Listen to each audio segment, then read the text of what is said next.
work every day. For me, I pay $450 to where I live to come here and $450 to go back. Every day they will take listing for oil and carry. But I was surprised yesterday. The minister called and she want to have meeting with us. So we got there. Paulina came and Paulina said there is no budget for us. She's not going to pay us and she put it all down. Maybe when she get money the 15th or next month, she will pay us. But everybody that work on a job, we are government, she will put everybody down, and that's what she did. So we got angry. We went to the mansion in group. 730 persons. Paulina, she said, Joe, we have put her father down when you were working. So anybody that work on a job, we are with him. That job, we have put that she will put them down. Paulina cried to her. So therefore, she came and said, she's not working with us again, and she didn't pay us. So we asked her that we work in this government for the past 6 years. And then for the 3 months that Joseph Walker got there, we've been working early in the morning, we can't early in the morning, we can't work. We have been working for the past 6 months. So they should get our pay so that we can go and sit down. That's how she left. So we should go and sit down.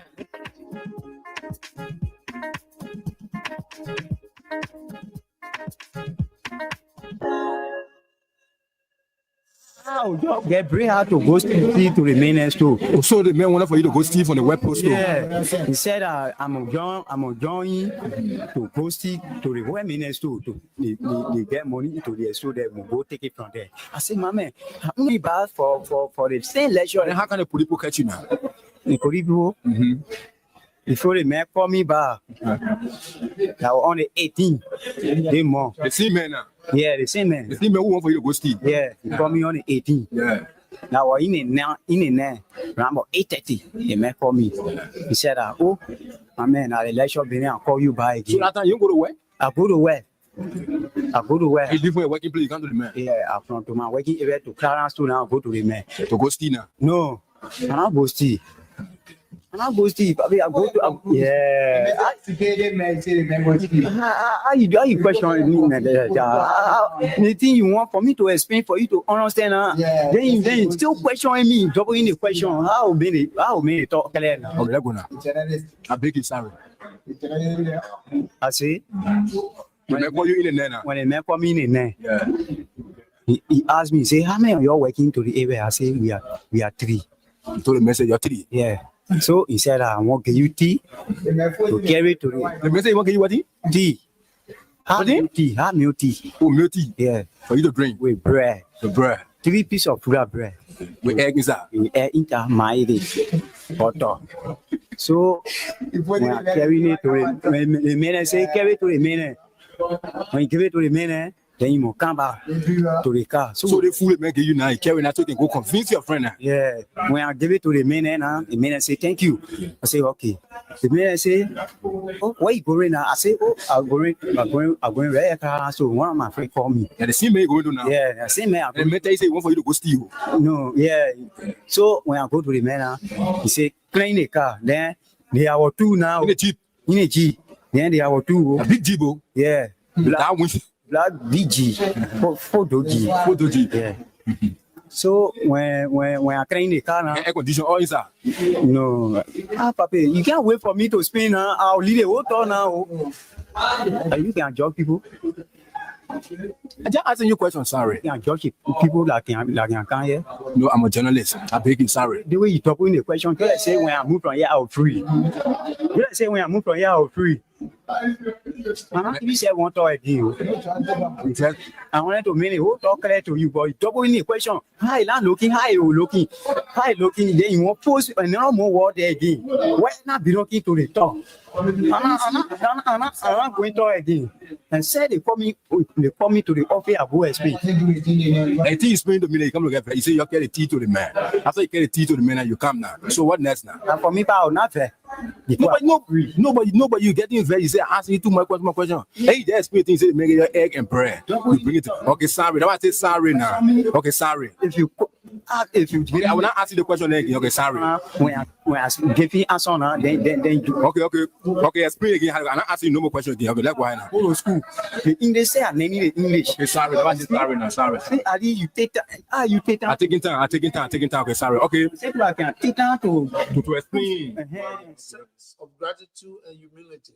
It has been an honor and a privilege to serve as your president and commander-in-chief for the past 6 years. Together, in 2018, we embarked on a journey to build a united, peaceful, and prosperous Liberia. And I am deeply thankful for the trust and support you have bestowed upon me and my administration during my tenure. As we navigate the complexity of governance, your partnership was instrumental in the development and implementation of policies and programs that aim to bring progress and development to our great nation. Reflecting on the accomplishment of these 6 years, let me tell you that I am proud of what we have achieved together. We have built roads, supported free wives, free tuition at high schools and public universities, stabilized the macroeconomic challenges we faced in 2018, built hundreds of poor housing units, and achieved on so many fronts that we are able to this year. However, I acknowledge that there is always room for improvement. Perhaps more could have been done on different sectors. Regrettably, some of the long-term projects we initiated did not reach completion during my tenure. I am hopeful that the incoming administration will carry the torch forward and bring these initiatives into fruition for the benefit of all Liberians, fellow compatriots. Rumors and misinformation have played a large part in our politics over the last 6 years. It is my hope we as a country will overcome this challenge over the next 6 years. To begin this, we must start with the facts of the transition. I must report to you that we are leaving behind a better economy than we inherited. Today, President-elect Joseph Imambuaka will inherit a stronger economy than I inherited. There is a bigger net international reserve position that was handed me in 2018. I inherited 94,999,000 United States dollars in net international reserve.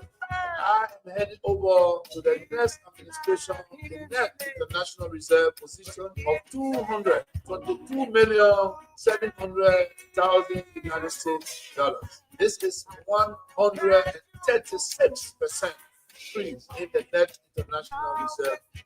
The total cash balance in the government's consolidated account United States $40,044,365.90.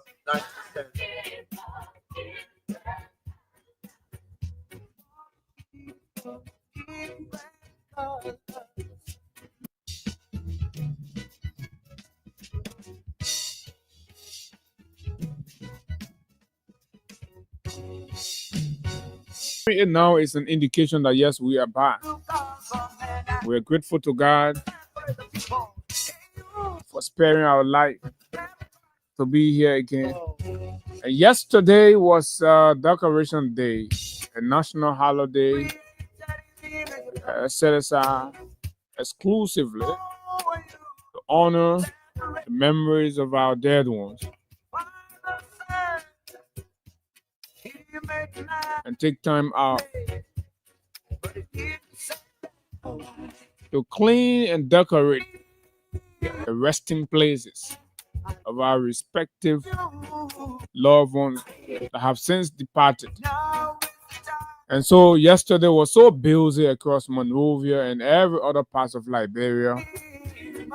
The cemeteries were indeed the scene where families gathered and to indicate to their lost ones that, look, we have not forgotten you. And of course, you are always in our hearts. We're back here again in recognition of your love, praying to our God to have continuous mercy upon you. And so that's why we are a very, very great republic, a republic of compassionate people,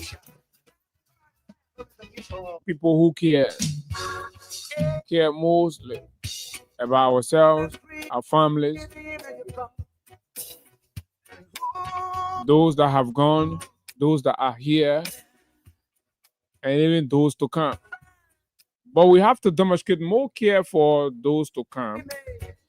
And how do you determine that we're a society that cares a lot for those that are to come?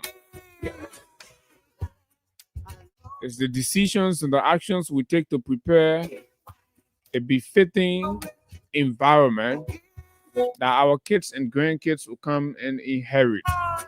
This is quite important. This is how we decorate the future. This is how we prepare the space for posterity to come and inherit. And we must all commit ourselves to these things.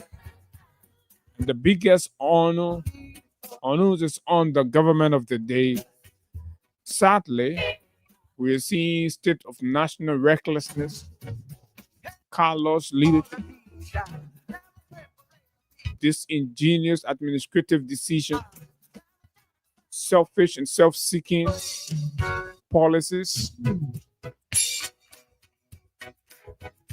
no consideration for the future,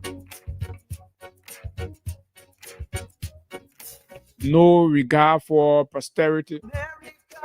And that's why we are very troubled. We wake up troubled as to how did we land where we are. But just us, the torch is going to keep burning until we are able to collectively find reason to get these gangsters of our hands, these gangsters, these looters, people who have records related in criminalities and state looting. Unfortunately, they resurface in national leadership. And all we see is a redux of all of their very despicable leadership attributes. A pleasant good morning to all of you, our friends, our followers, and welcome to yet another exciting conversation on the nation's premier breakfast platform, the Freedom Money Rise on Freedom 87.9, the People Station, a station that keeps you informed, that keeps you abreast, and simplify the complexities around critical issues of national governance. This is why we are the #1 radio station in the Republic. We thank all of our supporters for being there all of the time, giving us the support. And yes, indeed, this is the Freedom Money Rise, Thursday morning edition. And we are back here to engage very fiercely on those issues of critical national concern. Pleasant welcome to all of our fans in the diaspora, radio, our online radio followers, the social media followers. Kindly continue to share. This is exclusively your contribution to the work we do here, something that we appreciate so very highly.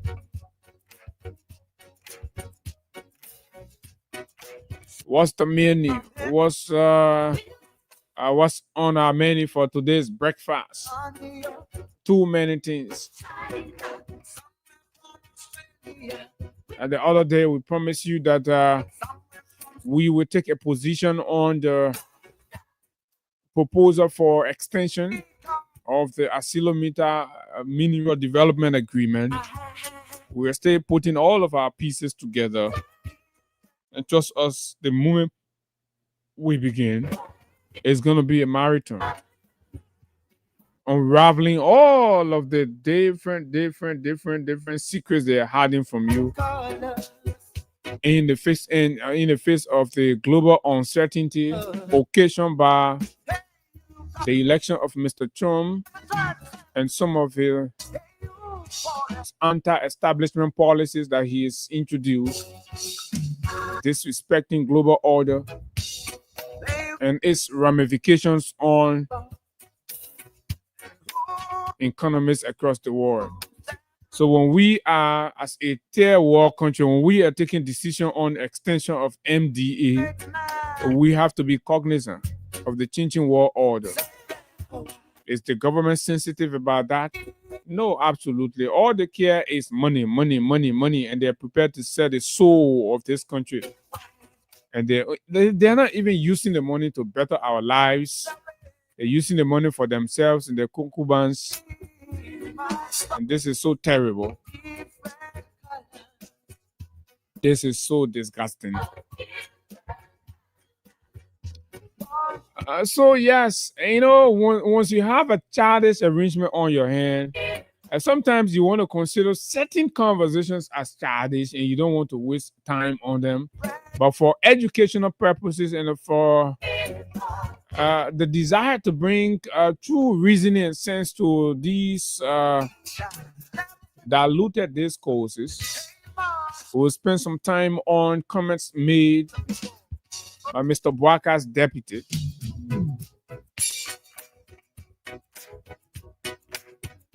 Little Jeremiah Kun.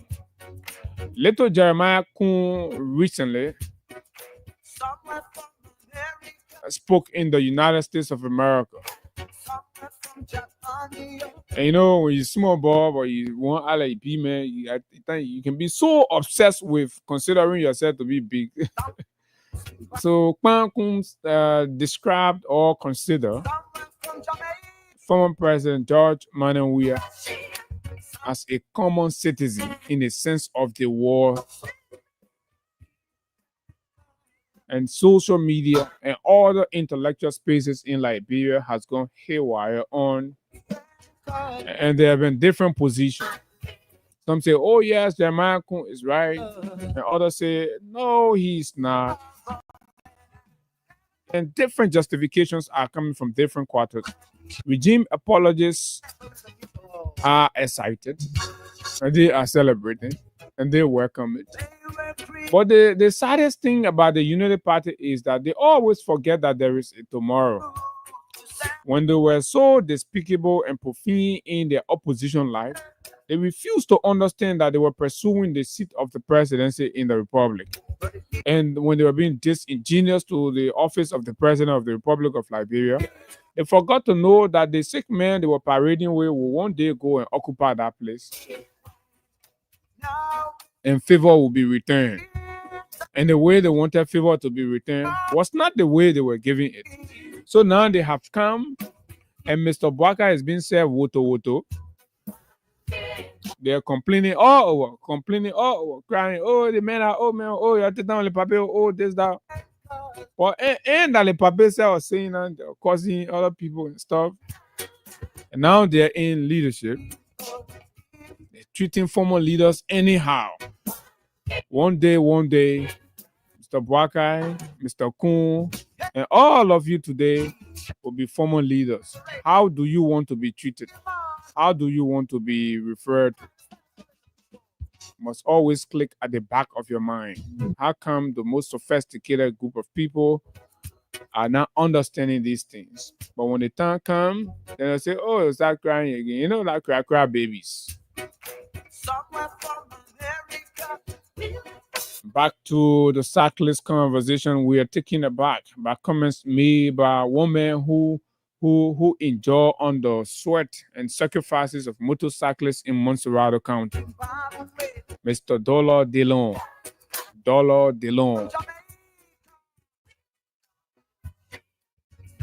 How old man can call him any Dollar Delon. Dollar Delon told me, hey, Dollar Delon. But folks, my name is Abu Sharif, and of course, we are back here one day after declaration to serve you breakfast on the nation's premier breakfast platform.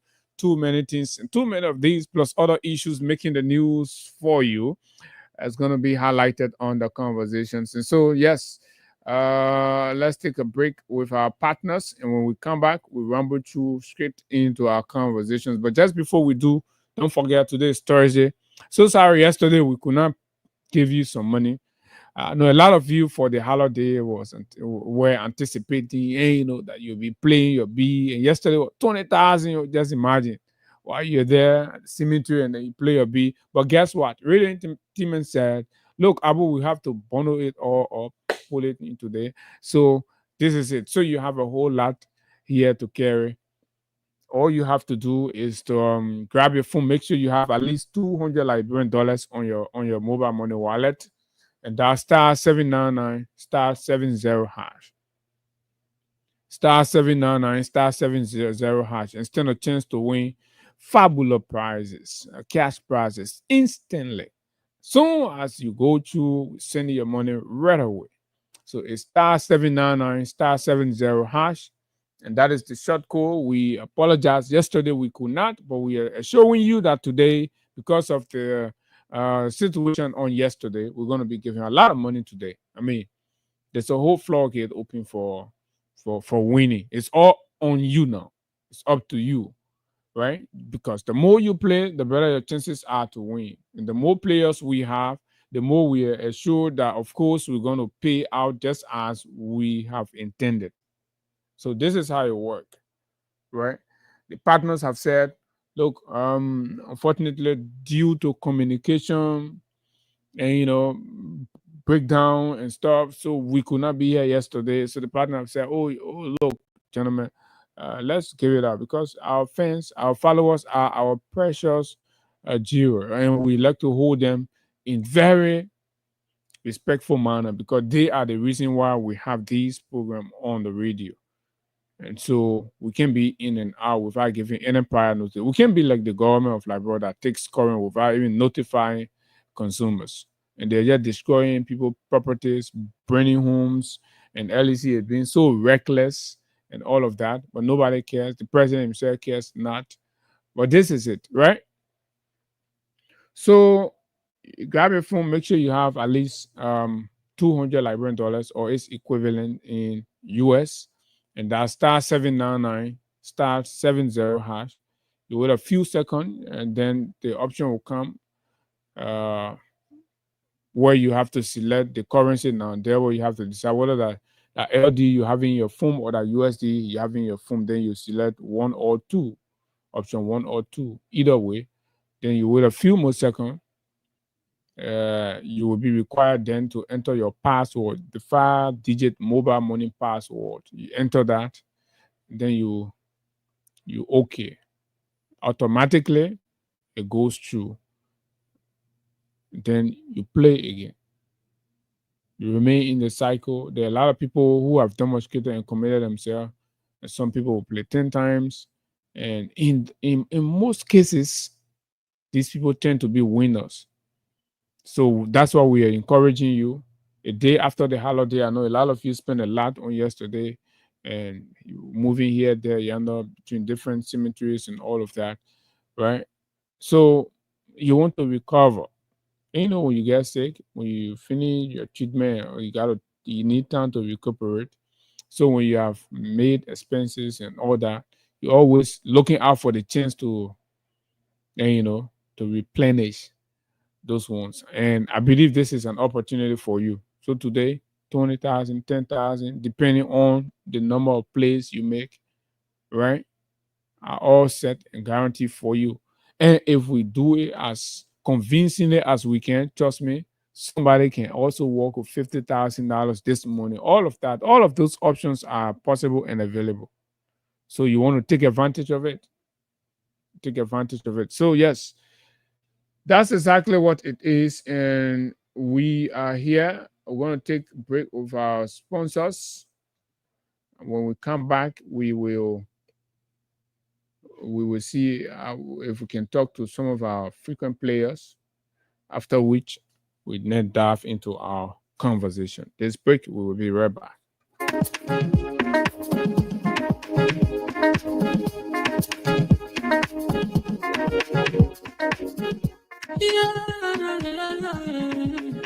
It's about musical. There are crimes in many places, in every community, you can see. So if you see crime, report it. Don't take law in your hands for the right authority. Then it can't take care of it. Crime stopper here for us, bringing safety to your door. Whether you rich or you poor, if you see a you must talk and you cheche. Do it for your safety. If you see a don't keep it. You must pass on for it. Crime Stopper. The people bringing safety to your door. Crime Stopper. Stopping crime and making peace for them before. Crime Stopper Liberia. From the center to interior. Crime Stopper. Keeping us safe, let's stopping crime for all of us. Crime Stopper. The people bringing safety to your door. Crime Stopper. Stopping crime and making peace for them before. Crime Stopper Liberia. From the center to interior. Crime Stopper. Keeping us safe, let's stopping crime for all of us. Crime Stopper Liberia is your community crime fighting partner. Don't take the law into your own hands. Remember, if you see a crime, report it. This is a message from your own self, old man Sam Sion. Crime Stopper, the people bringing safety to your door. Crime Stopper, stopping crime and making peace for them before. Crime Stopper Liberia, from the center to interior. Crime Stopper, keeping us safe, let's stopping crime for all of us. Crime Stopper, the people bringing safety to your door. Crime Stopper, stopping crime and making peace for them before. Crime Stopper Liberia. On the center to interior, Crime Stopper, keeping us safe, let's stop being crime for all.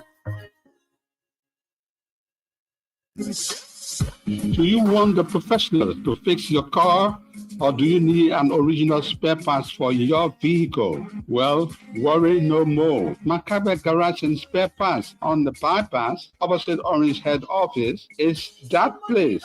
At Macabre, we provide the following services: mechanical, technical work, computer diagnosis and scanning, key duplication and programming, air conditioning, alarm system, and body wagon spray. We also sell genuine and generic spare parts for Range Rover, Mercedes-Benz, Suzuki, Chevrolet Tahoe, Nissan and Mazda, and most American cars. The good news is that Macabre has its head garage in the Bronx, New York, the USA, where we have a huge stockpile of Ford synthetic mobile oil that is very good for your vehicles. Some of these oils, when used, can service your vehicle by itself for up to 4 to 6 months. We have gas treatment and fuel injector cleaner, original from the USA. We can get you any spare part for your car in Liberia from America in 4 working days, even if we are not the one working on your car. We also order spare parts for other garages in Liberia. We have a tow truck service. Get in touch with us. Just call 0778-324-567, 0778-320-366, or 0778-324-566. Macabre Garage and Spare Parts, Liberia's #1.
Okay, this is the Freedom Money Rise and Freedom 87.9. So we're having some issues with our internet, trying to get the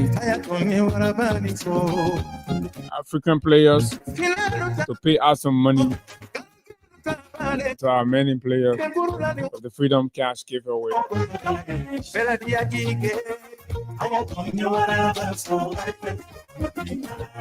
So a bus of Sekuba Bambido to spice up the conversation for you this morning. Good morning to you, our own CEO, the old man Sam Science.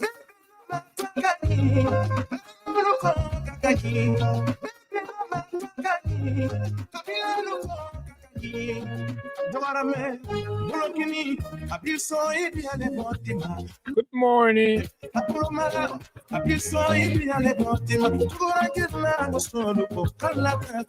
And Ramadan Mubarak.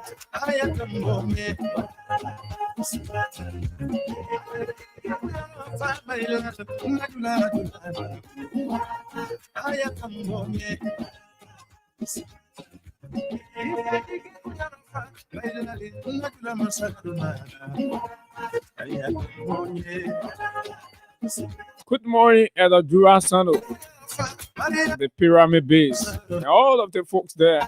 That the Idris Belete.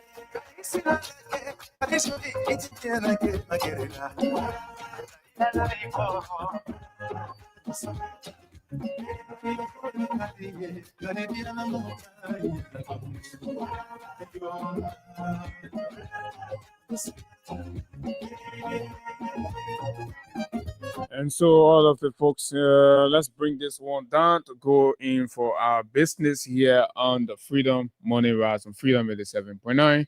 Okay, so well, I don't know what's happening to Orange Internet this morning. I don't know whether I'm one or not everybody. But yeah, folks, welcome back to it. And so this is it. Yesterday, came to the evening hour. You know, we get 1 hour, brother. I might get trouble. So, so the man up to now, the beginner stay in defense move. Man, just see the minute. You know, when people feeling making noise and talking about meritocracy, competitive, process of, that there should be open competition, fairness in all these things, feeling and they come back. Finish talking all that morning, and they will come back and say, "Oh, really? One man, couple pass send it out, couple say, oh, couple. You think you've been in government for 1 year now, couple. Please can't tell, what thing you not doing in government? Couple lost. You can find couple pass away on the social media again. The man run away. Hey, But these are the dummies that can sit in places and be calling other people, say, oh, the man, I know the man. Yeah? Bring the man in government as a man. Say, oh, brother Cooper, yeah, my man, we seeing your face, everything getting fat. And your morphology has taken shape, a whole different shape. Where your shoe used to be laying for, you're not laying now. Yeah, thank God for that. But please can't tell what you not contribute in the whole mining sector now, with all of the issues about. So just can't tell. That want to tear brought out trouble. Kobo used to be on everybody post. As soon as you tell your small, even you just sneeze small, you can't there. But I got that president. Somebody, right. So, I say, well, what the men want to work in that ministry? That will be writing on all the. Because when you're ready working, sometimes not all the time you come on social media. Maybe weekend will understand. But on all the life, the man is going right under my life here. He'll go on OKFN live. He right there, pass all around, right on all the other lives and things. Yeah, but so I want to use it time to tell. But I want to thank you, at least. Our men, yeah.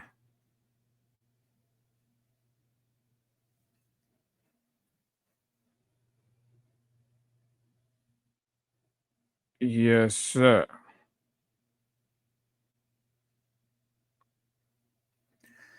So this is it. So, bro, I want to thank you. Say, any now couple one miss you, yeah, go asking for a report. Say, my man, we're not talking. Bring your 1 year report. Like my own mail, my brother. But me and Lelo getting hot and small. Begin rule begin first game, man. So, folks, let's see what the guys are working on, giving us what we need. Let's see what are some of the issues captured in our papers, our local dailies this morning. It's important for all of us. So, this is the front page Africa, and then it's a setback in the education sector. 3,500 teaching scholarships ends with U.S. cuts. Experts say cuts will hurt efforts to lift low skill level of Liberia's teachers. So what that means is, you see, the ramifications of the U.S. cuts are all still having huge impact on our existence as a country, on our survival. A lot of sectors are being severely hit hard, and the paper is reporting this morning that the education sector is going to be severely hit. That this is going to cause a serious setback because some money that was somewhere that used to provide training for our teachers. You all know the situation with teachers in Liberia, the rural area. You see sixth grade student going to go teach third graders, fourth grader, then 12th grade man going teach 10th grade, 9th grade. And so you can imagine now the kind of education that going around in the society. And so just at that level. So it's in a cycle of I don't know. Yeah, but that's exactly what it is. So this is sad. And then when we look up to our government to make decisions on these things. Yeah. So was it no, I think Monday or Tuesday, I told you that look out for for members of the majority black. They are doing a lot of BB things that we did not see them do before. Even though the country but we're seeing that some of them are building homes, some of them are buying new cars, 80,000, 90,000 cars. And I saw my man Clarence Guy donated 250 bags of rice in Mangibi County in district number 5, plus 375,000. So I mean, the thing is, how only this group of people just having all the money and doing all the big things in the country? That's what we're talking about, right? And also on Tuesday, the so-called majority black said that they took a decision. They said they have suspended district number 10 representative Yeke Koluba. What do we think about the suspension? We are only having conversation about it because the society has been reduced to that level now. We're discussing Liberia at broadcast level. So of course we have to consider all the trivialities. And the nation is being run trivially. So of course the center of national conversations are all illegal issues, trivial matters that have no real substance. But this is what the government of the day has got to offer the country. So it's not our making. We are not the news maker, right? We pick up. So the guys who are making the news the way they're making it, and so that's what it is. But in a reasonable environment, we'll not be discussing matters of an illegitimate group. But this is what we have on our hands. So they, according to them, have suspended Yeke Koluba for about how many months? 3 to 4 months, thereabout, right? So I don't know whether the suspension is without pay or with pay. because they enjoy the executive authority now, and finance minister can just block the people pay and all that. Right? It says House Majority Black suspends Representative Yeke Koluba for 30 session days. Right? For 30 session days. Injustice not good. People are being, because when you feel you have power or you enjoy executive protection and you're meeting out injustice to other people because they are vulnerable, you're taking advantage of people's vulnerability and you're using power now. You say, oh, you can go ahead. In fact, you're soliciting to remove Yeke Koluba from the house. And all of these things are happening simply because you are abusing power. Whether you succeed in these callous actions or not, record has it that you are abusing power for the most part. Your actions are not within the confines of democratic tenets. No, you're acting ultra-violent. The court have said that. And again, the court has come again to say, look, the court has come again to say, oh, the finance minister, even the finance minister says the finance minister is acting ultra-violent. The finance minister went ahead and started making decisions on the finances and salaries and budgets and payment or whatever for the judiciary. And according to the report, there is a financial autonomy some way that was passed some time ago. I may not get a year correct for the justice system of the country, but why can't they doing their own thing now? So they can decide what they want to do and how they want to do it.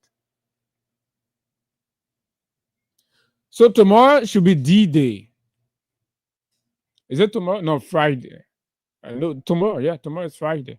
So tomorrow should be D-Day, the 14th, right? It's tomorrow that the Supreme Court is supposed to be hearing or providing clarities on its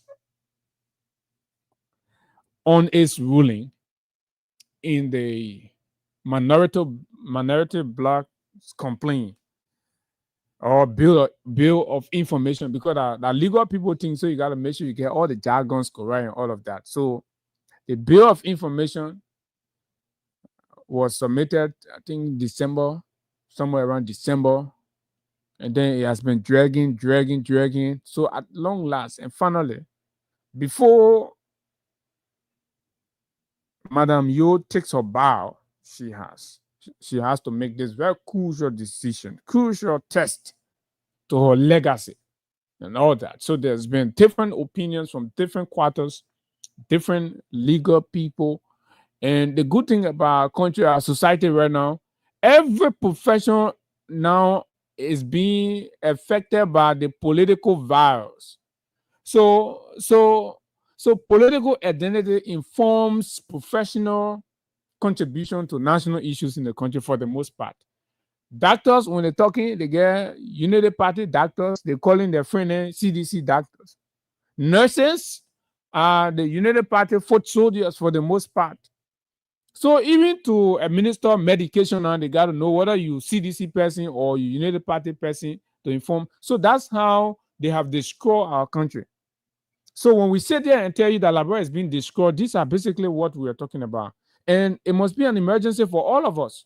How are we going to get out of this mess? Because people are being indoctrinated into this whole nonsense about party and all of that. We're losing grip on, and fundamental ethical guidelines and guidance, and we just going everybody. Imagine a nurse wearing party t-shirt, identifying as a party fanatics, and then you are supposed to go there after an election period where you campaign for another party, but you're supposed to be admitted in that very clinic for that same nurse to come there. The political sentiment, politics comes with extreme sentiment, whether you like it or not. And people tie emotions to political institution, political movement, political organization. So the moment the professionals start to fall for it, then it becomes terrible. So JFK now A lot of people are running away from JFK. They're afraid. A lot of people are running away from, notable public health facility where they saw nurses campaigning wearing Unity Party t-shirt. People are afraid because, for God's sake, I know there are a lot of professional people there, and but again, all of you had to be blackmailed because of certain, nefarious elements in your midst who thought that, by wearing green t-shirt passing around, you hammer now my vote, hammer now you hammer now my salary, hammer now your vote, then that means they will have gotten automatic promotions. But anyway, we're not surprised for being automatically promoted. Imagine your man in the university, his whole life, he know what they call office, how office work, nothing. The man graduate, but the man is to organize, put that again a regime. The man becomes senior director in a vibrant state enterprise. This is happening in Liberia, but yes, we are supposed to be talking about merit or meritocracy. We're talking about fairness. We will be counting on experiences.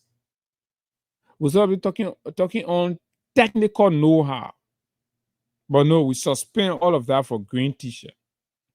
Even at the university, professors have been removed from their positions and shifted in an unimpactful roles simply because somebody somewhere identified them then as being people who supported, rightly so, right, President Weah as their own candidate for the election. And so political decisions are being used to target them, silence them, ostracize them, deny them opportunities. And this is not the Liberia we know. Liberia we know has changed drastically. And so with arrogance, and that is the most annoying part of it. And there will always be more people outside of government than in government. So, but the fewer that are in will be satisfied and okay with how things are running. So the more the anger level increases on the outside, it presents vulnerability and risks for the inside.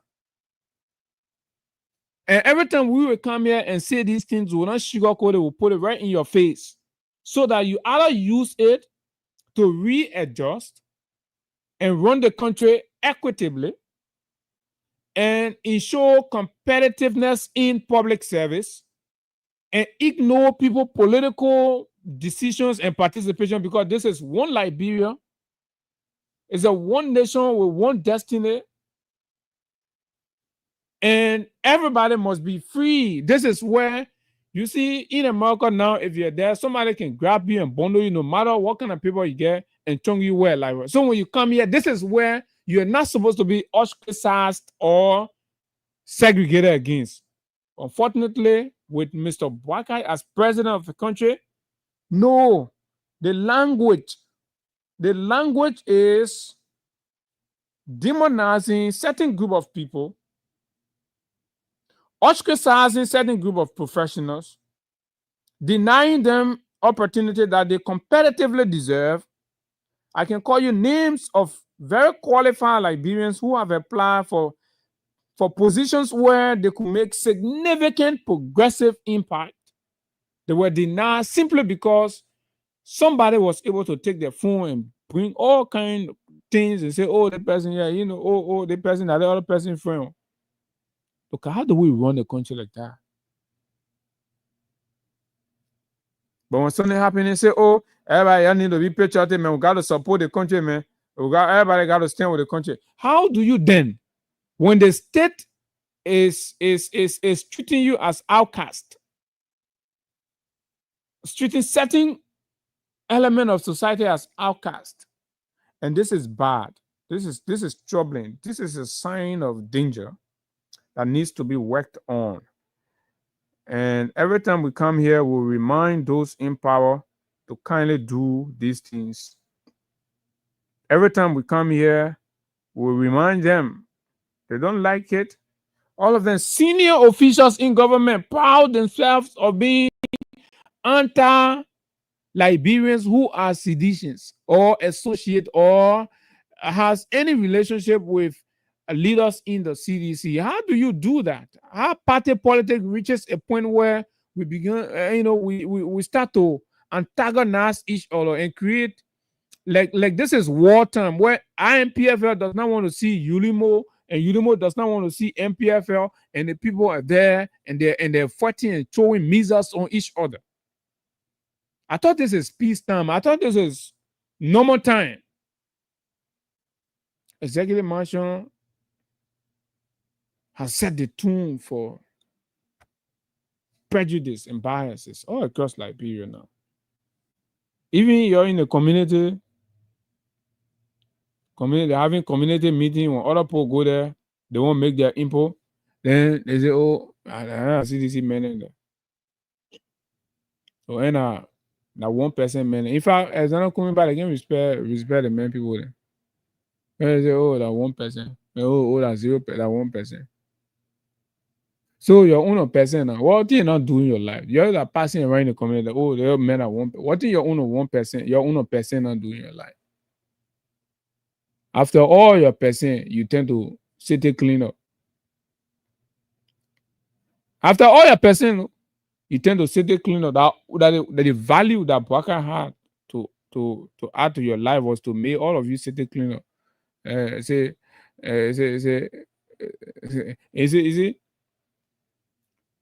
sweeper that sweeper? When you go, the old man that can be cleaning the street, they can call them sweeper, right? Then when you the one that cleaning the executive mansion, other people call them gardener. They make it fun. So you say, oh, but no money. As you call them gardener, you go see them with chapia. They chapping the plate. They sweeping.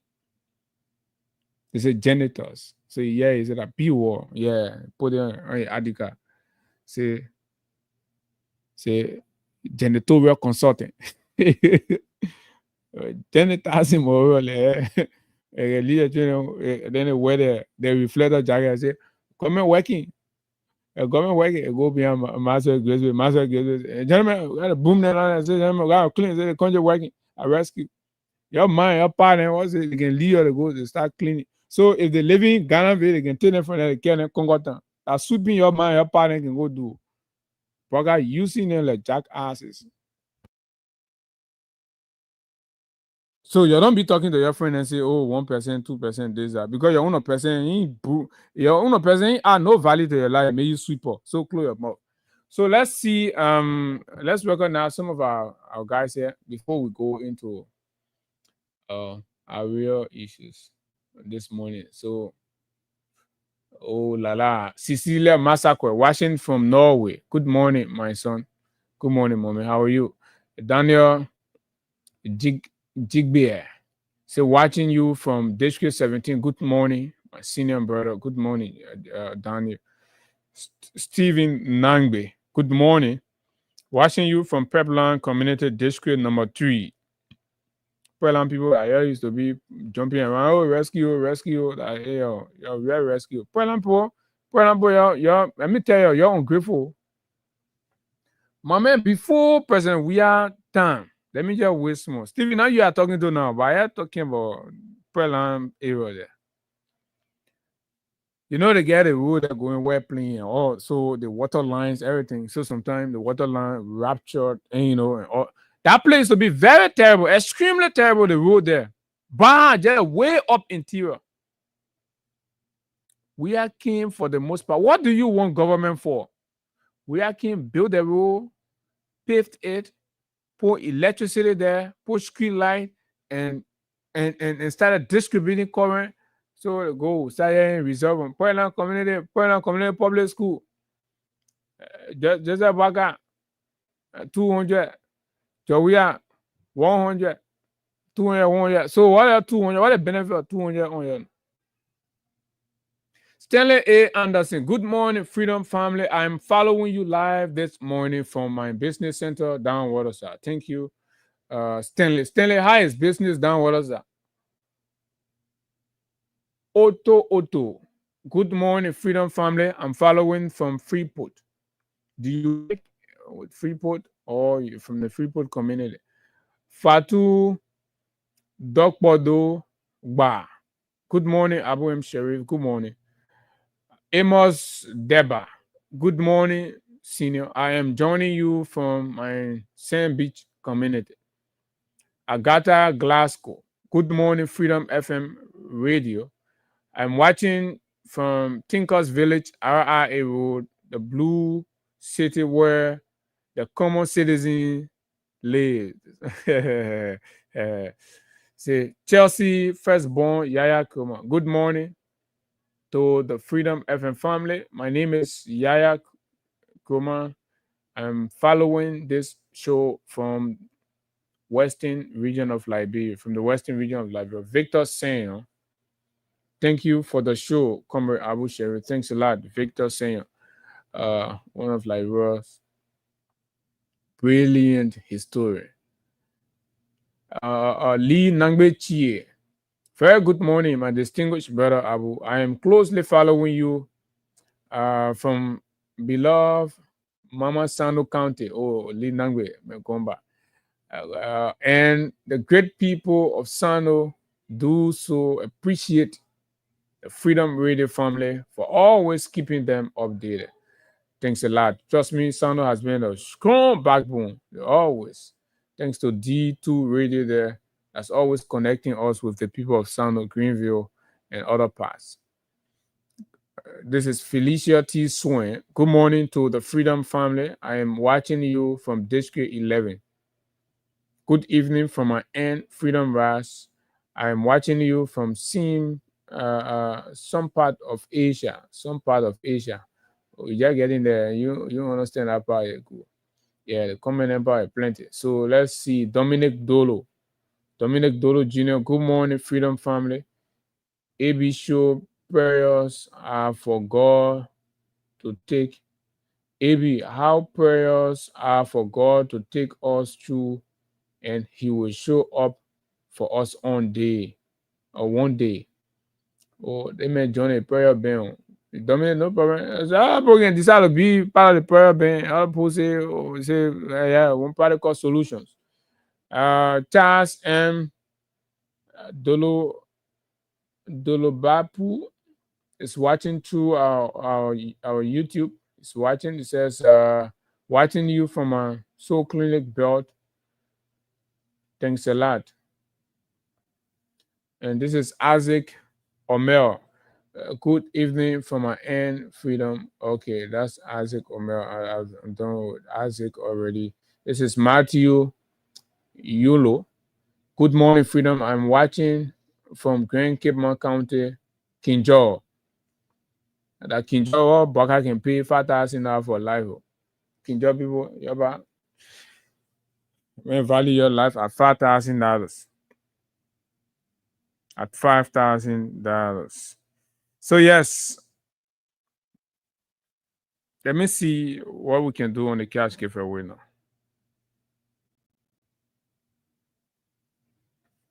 Let me see, try to pay out some money. I told you we got a lot of people to pay this money. We got a lot of people to pay. Folks, you will read the thing they don't say. For you to know how human being can be so ungrateful, wicked, and you have to be careful now on whatever you do. You know what I mean? For you to see, let people to go up today. They want to go up, then they send a demon behind you to go kill you. That's what it is equal to.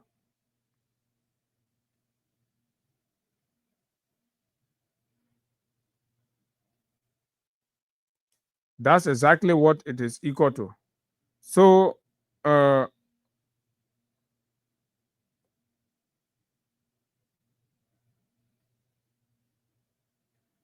you all have to play. You all have to play and win the money. *799 *70#. *799 *70#. Is very, very important for all of you. So let me see. Let me check for Higa's dashboard.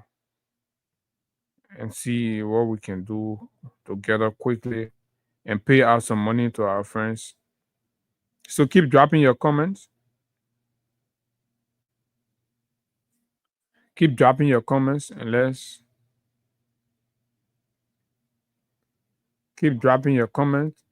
make this thing work. So right, folks, *799 *70# is exactly what you have to enter. And once you enter it, you get it.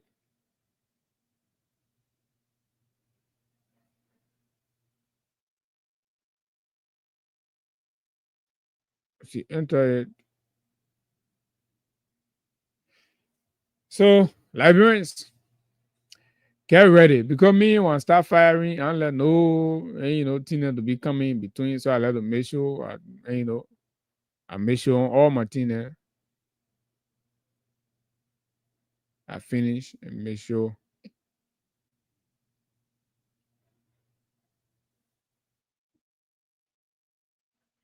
So this one is coming. Says the Liberian government has denied Henry Costa a Class B license to operate in a gold deposit facility located in Bayasu, Bopolu district. Instead, a Chinese company, Cosmos, currently holds the Class B license and is authorized to operate in the area. On Sunday, we attended a meeting with local citizens in Bayesu alongside the Deputy Minister for Operation and the Assistant Minister of Exploration from the Ministry of Mines.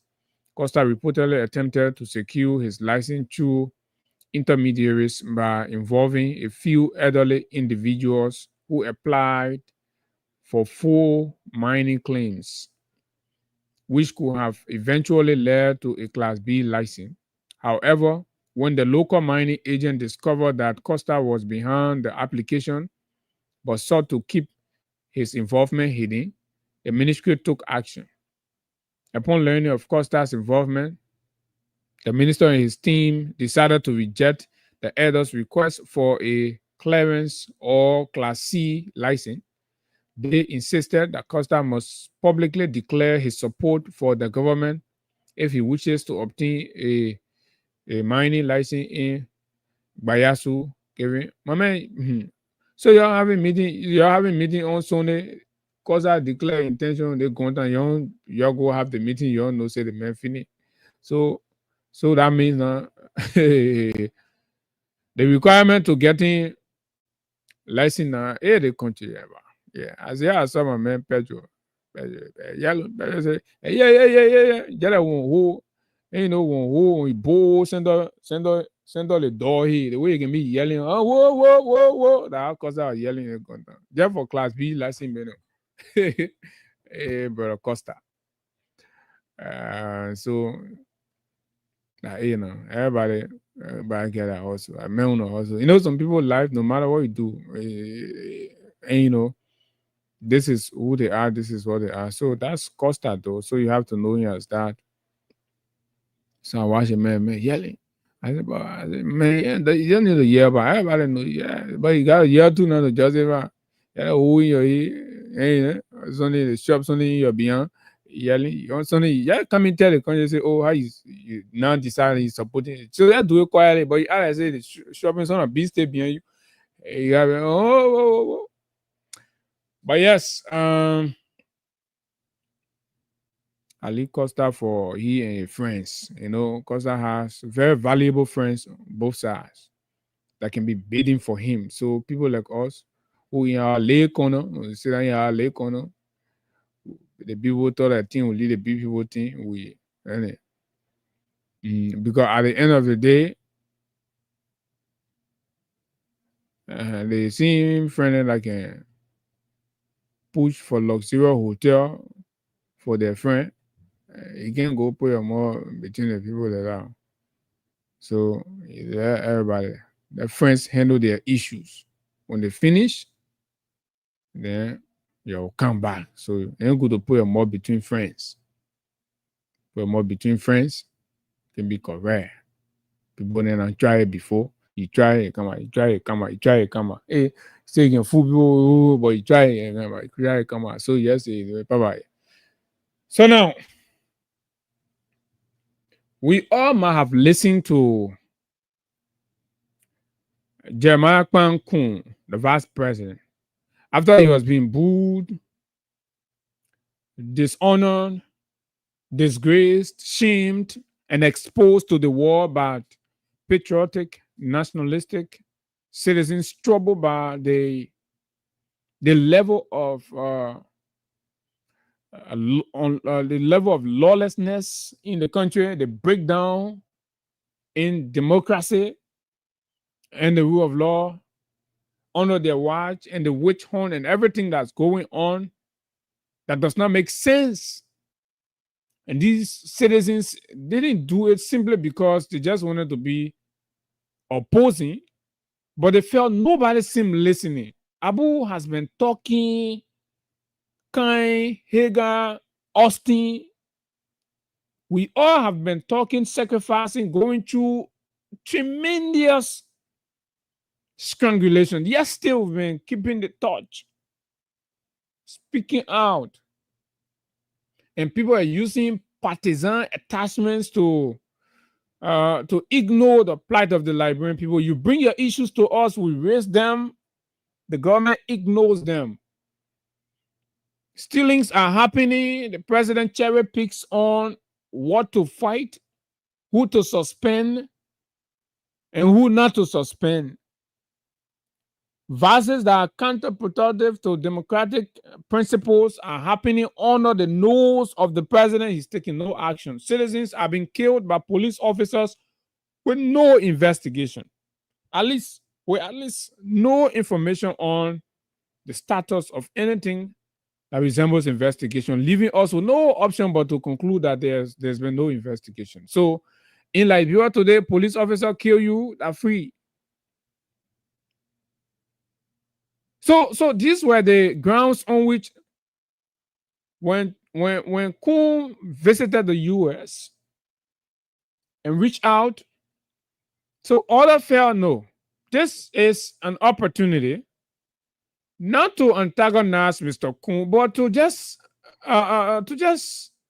bring his mind back to what is happening in the country and remind him so that he goes in the room and is able to take some decisions or is able to contribute, because as vice president of the country, like I read for you on Tuesday,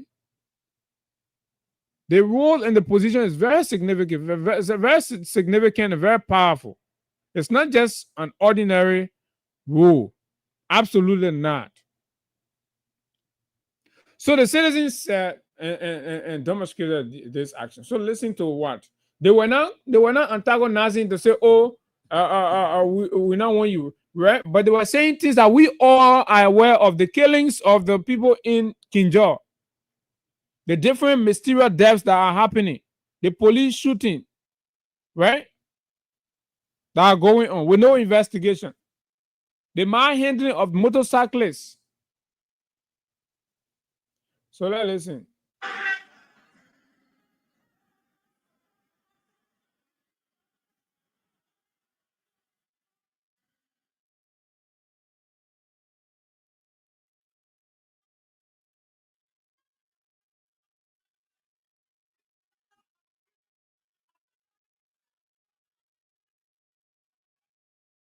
So when you listen to this, you just don't listen to it from a standpoint of, oh, people went ahead and disagree, but somebody sitting far off and trying to follow up and come across this. This is a signal to the world that in Liberia there is prevalent, injustice is prevalent. That is the number one news. The fact that the second most powerful man in the country will be addressing his citizens, and then there'll be a chorus demanding justice back home,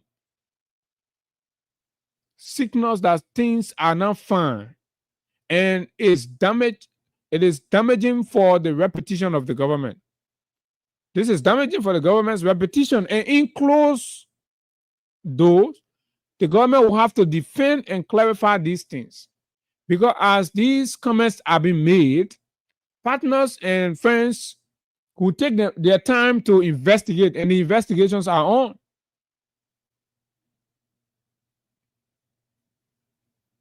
So for those of you that sees it just as, oh, you know, the man, it goes beyond the man. It goes beyond that. Right? It is about telling the world what we are going through. We need what? Justice. In Liberia, we need justice. Our problem is there is injustice everywhere. Justice now has eyes.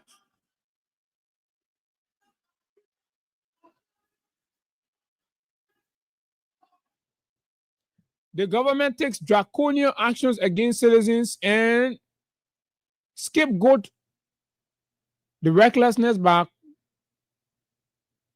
referring to them as sedition.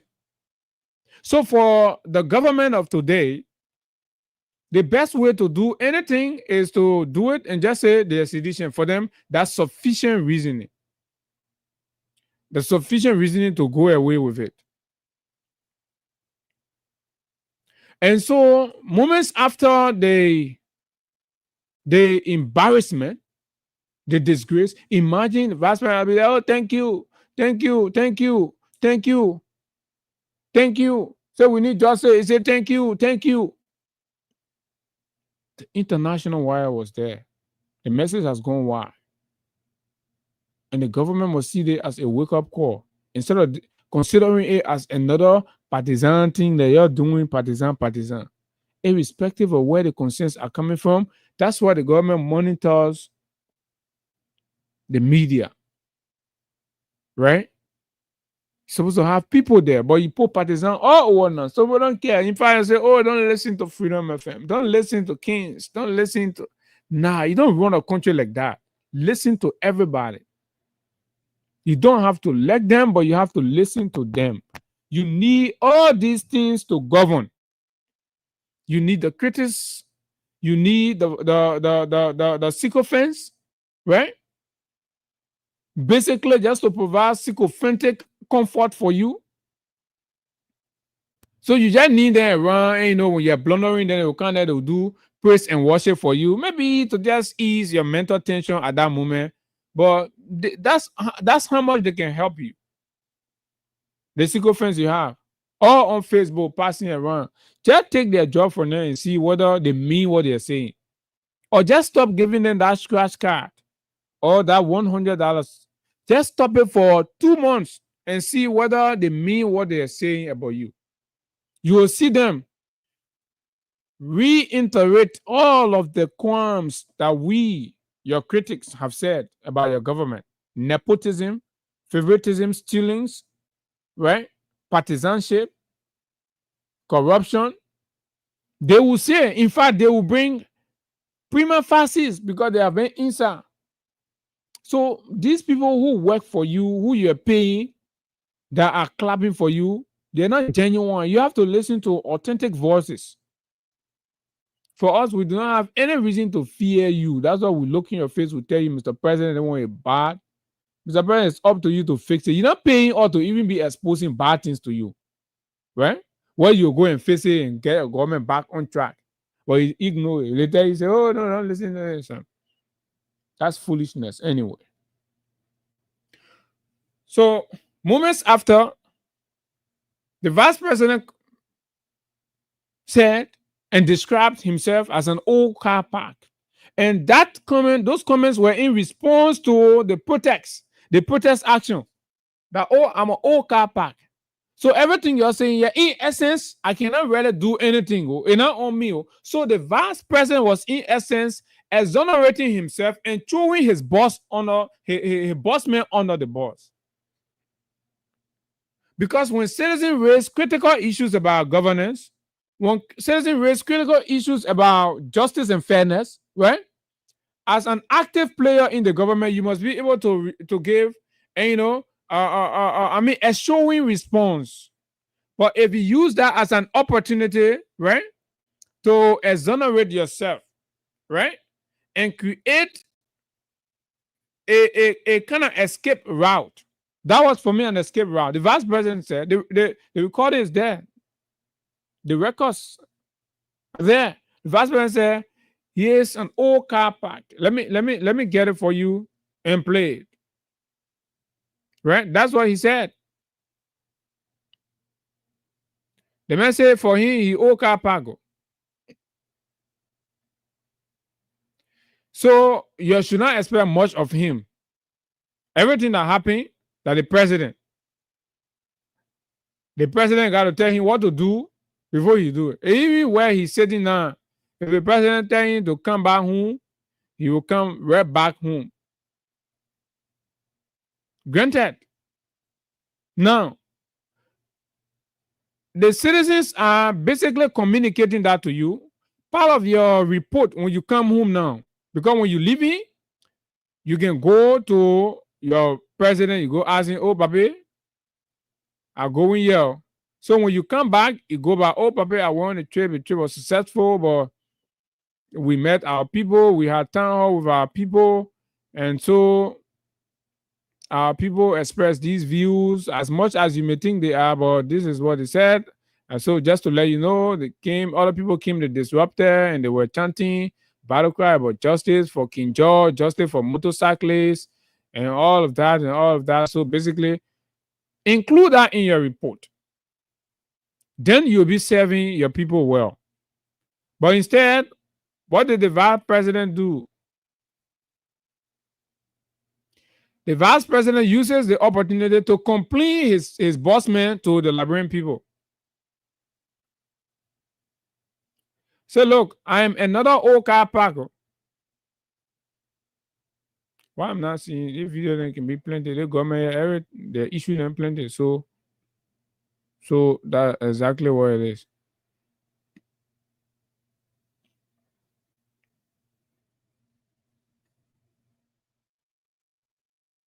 Right? So I am another old car park. There's not much I can do to help.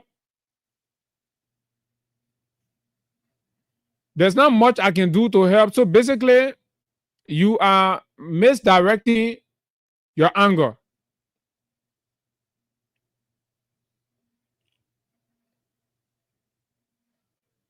As if all of that was not neglecting his functions and duties, right? He went on further. In an interview conducted by our friend Tomale George and Peabody.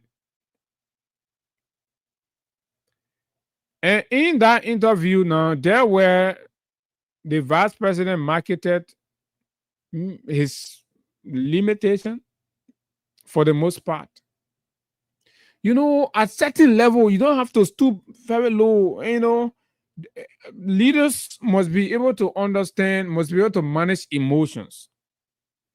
The moment you fail to understand and balance yourself there, then there is a problem.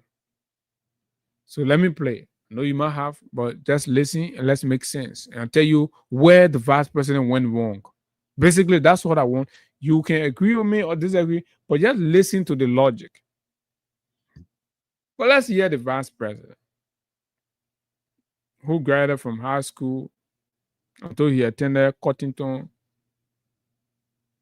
There are a lot of things about whether he graduated or he not graduated, but he attended Cottington, left from there, he went Morocco, spent some time in Morocco, doing whatever. I really don't know, but at least people have said he was in Morocco for some time.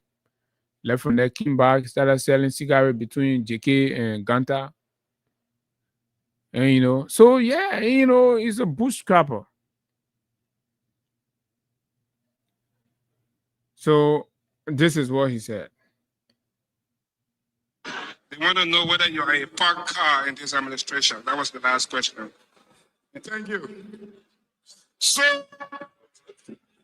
the way our laws are written, every vice president is a parked car. Because on our constitution. They won't ignore the one. This one is a blatant lie. This is a blatant lie.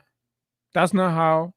As much as the office of the vice president may seem nominal in terms of its assertiveness, but it does not render it a that functional office. If that was it, if there is no need for the vice president's office, it would not have been there. So that is a blatant lie. Nobody, even a lay child in 12 right now that's supposed to be, go do your wire. Let wire ask you for the vice president, the office of the vice president functions in Liberia. Then you say, oh, the way our laws are written, every vice president is a packer. And see what a wire will pass you or fail you. Now your vice president talking, so rescue children, when you go to wire, you must use your vice president definition of what a vice president is in Liberia context. Because that the man there now, that the man saying it, so you go pull on the paper. So it is a lie. It is a lie. This is running away from the issues. This is running away from the facts. This is not what we know. It's two things possible. It's either you do not know your function and you're finding it difficult to do so, or you are being strangulated. You are being strangulated. So you have to admit to either of the two that, oh, I am a novice to this role, this office. So it has been, the adjustment has been kind of challenging for me, how to adjust in between to be able to execute my functions. And because even as president of the Senate that you have to preserve, it had to take Senator Johnson protests before you got your senses to go and took your gavel as required by the Constitution. So it is possible.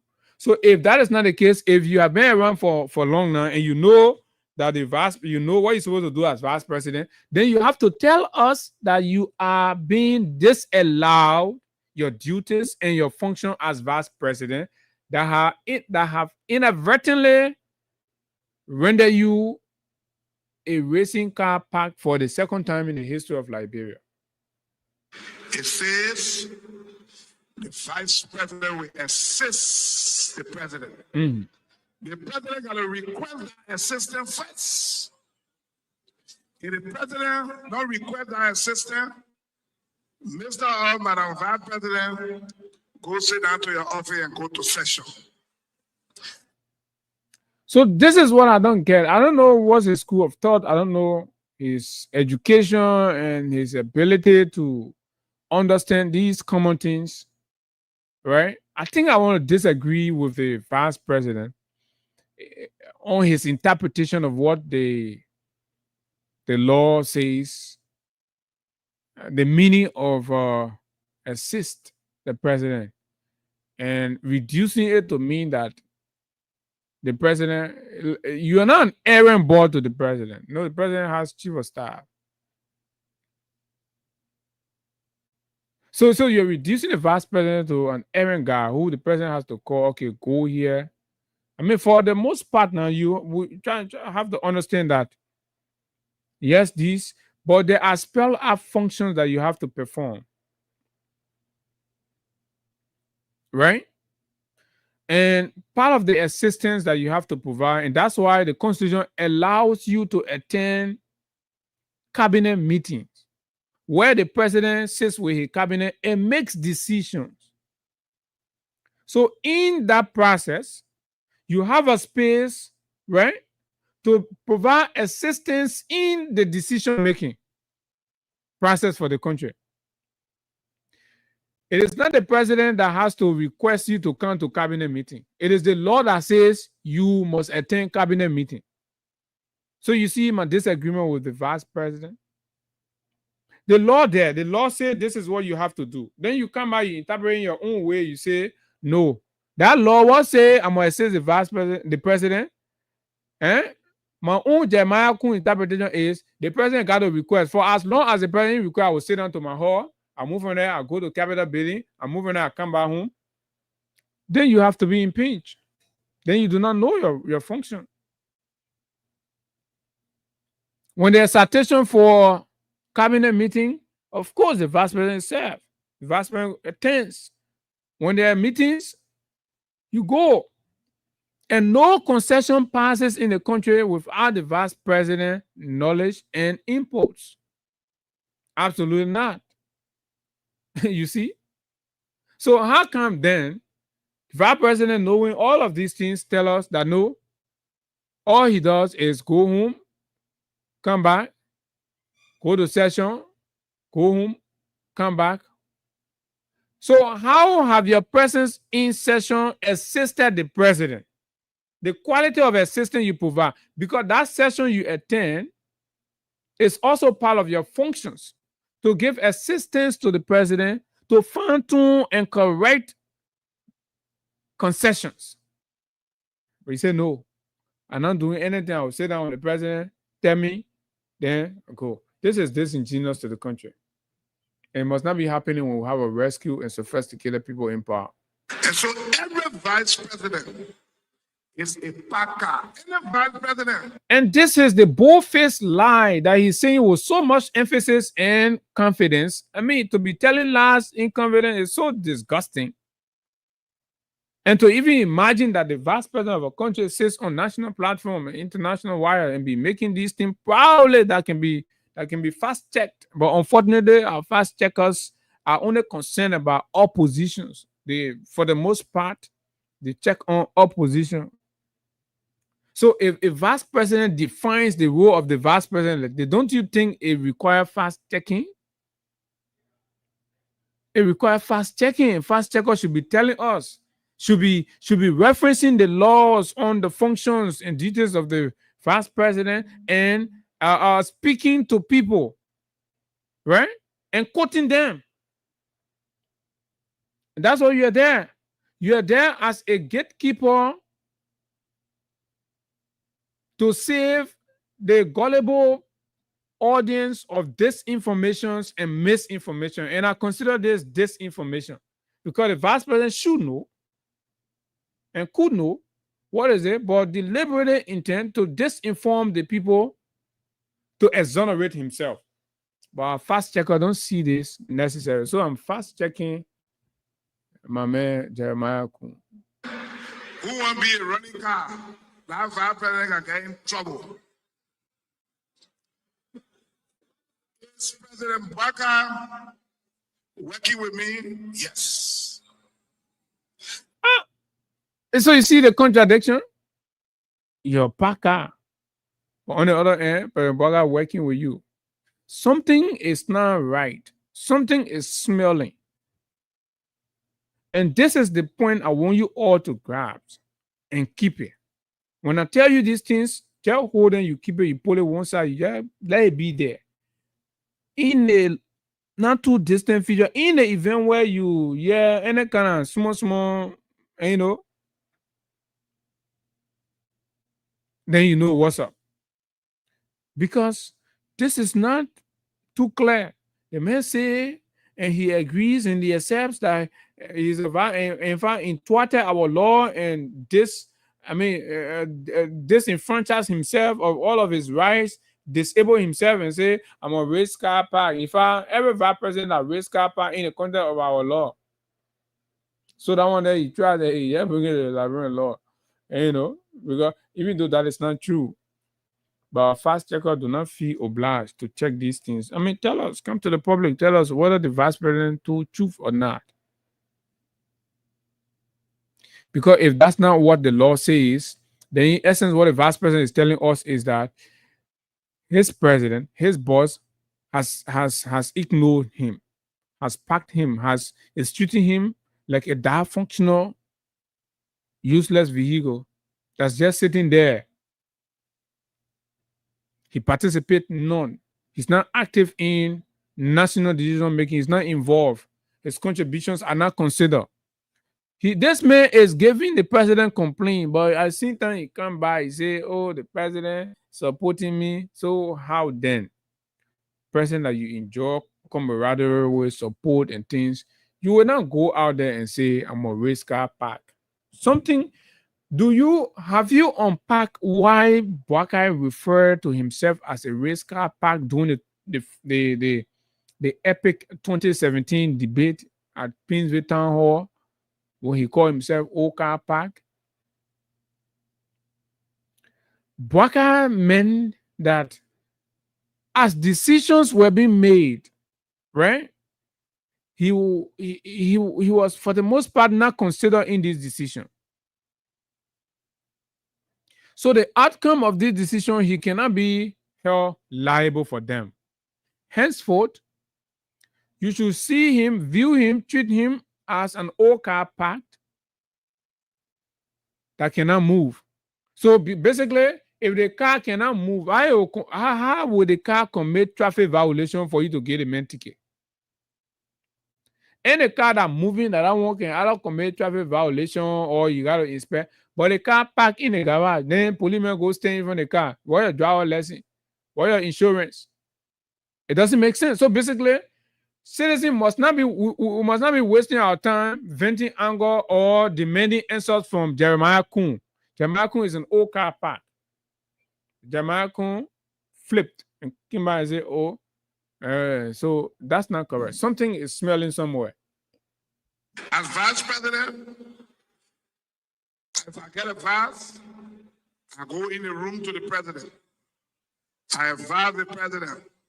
Whether the president said I advise or not, my own ends in our room.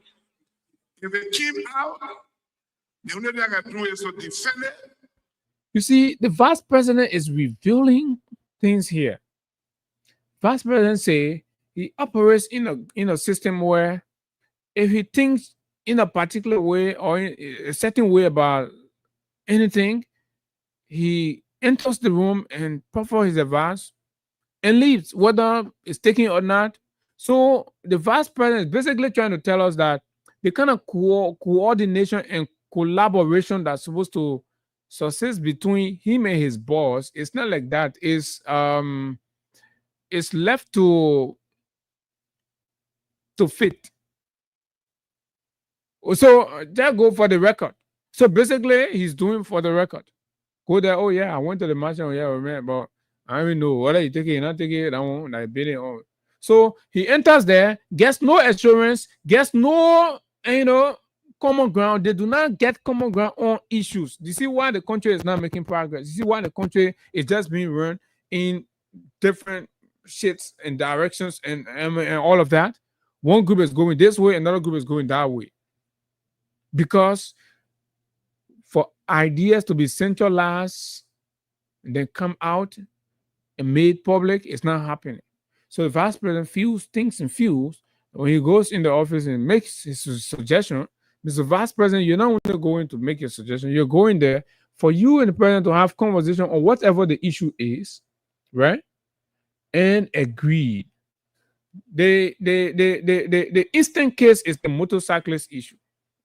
Before the vice president intervened with the motorcyclist issue, lifting the ban and agreeing on all the restrictions, did the vice president meet with his boss man? Did they agree? Did they argue it out in ways that they will come? Did he convince the president, or was the president on the same page? Or the president just allowed it for the moment and then subsequently the president did what he wanted to have done with the motorcyclists? This is troubling for our country. The two people are supposed to be meeting and agreeing on things and doing it. In no time, the vice president secures an agreement with the police for the motorcyclists and all of the regulations and all that.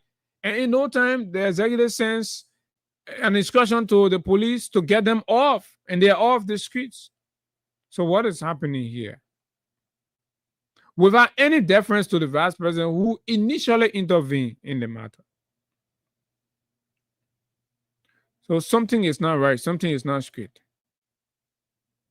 So is vice president who is that functional? A vice president who does not who's not operating correct, who decision or recommendation himself is not even sure whether it will be granted or not, is the same vice president that just beat about being better. So what better are you if you are having zero impact? If the office you occupy, I mean, are you following the trend? that his own words were using, right? Now, listen to him on the side. He goes on the other side and his chest beating. I'm a sitting vice president, a common citizen of president. When I'm driving, going to work, we are that functional vice president. He himself said he's a racing car park. That functional. When you're president, you're coming with park. Irrelevant. Should not go to work for president. Yeah, right. I'm a sitting vice president, a common citizen of president. When I'm driving, going to work, we are park.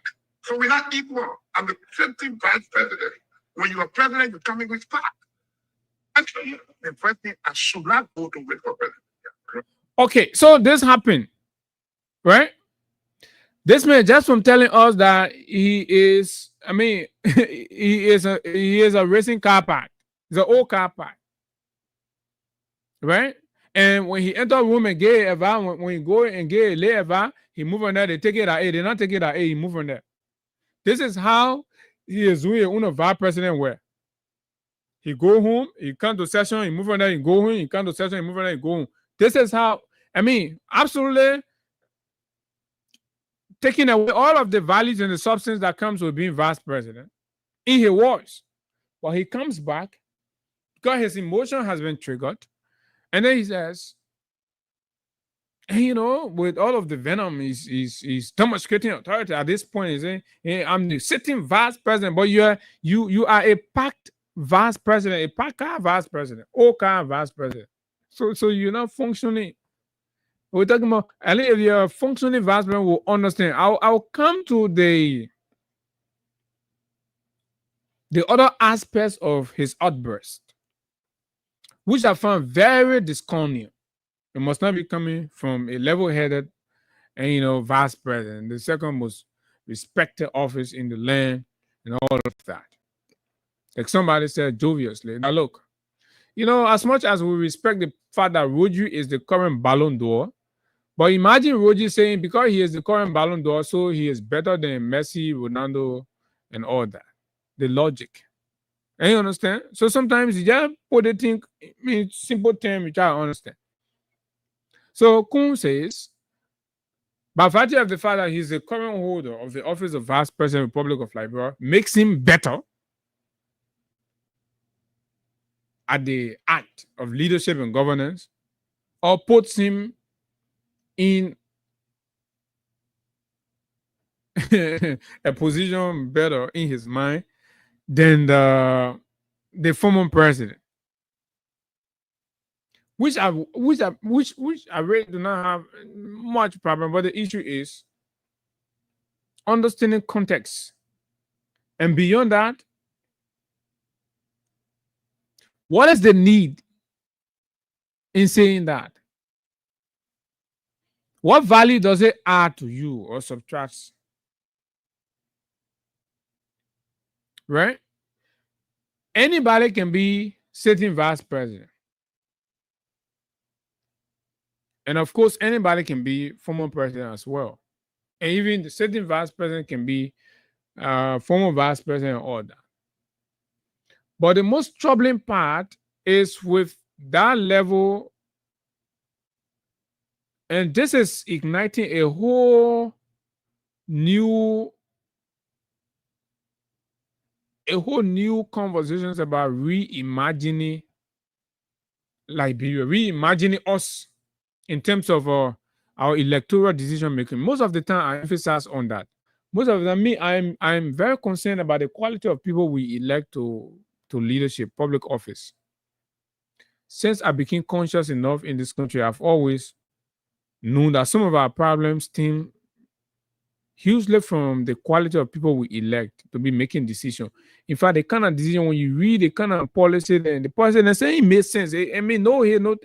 Just take some of their papers, you just read it, and you understand, because these people, the way they get to the different offices, ignoring people's limitation, ignoring people, and incompetence or incompetences, and ignoring all of that and allowing trouble, bigotry to decide for you, allowing petty hate and envy, allowing propaganda as a basis for your decision making, regionalism, all these things, all these negative vices have affected Liberia very badly. Kun wasn't meritoriously selected for vice president. Kun did not show persuasive credentials and competence and demonstrated leadership track record that will appease any political leader making sound decisions on the vice president. If you go back in time and read and listen to Mr. Boaka's own ideal vice president, Kun does not fit there. But he had to make do because of the trouble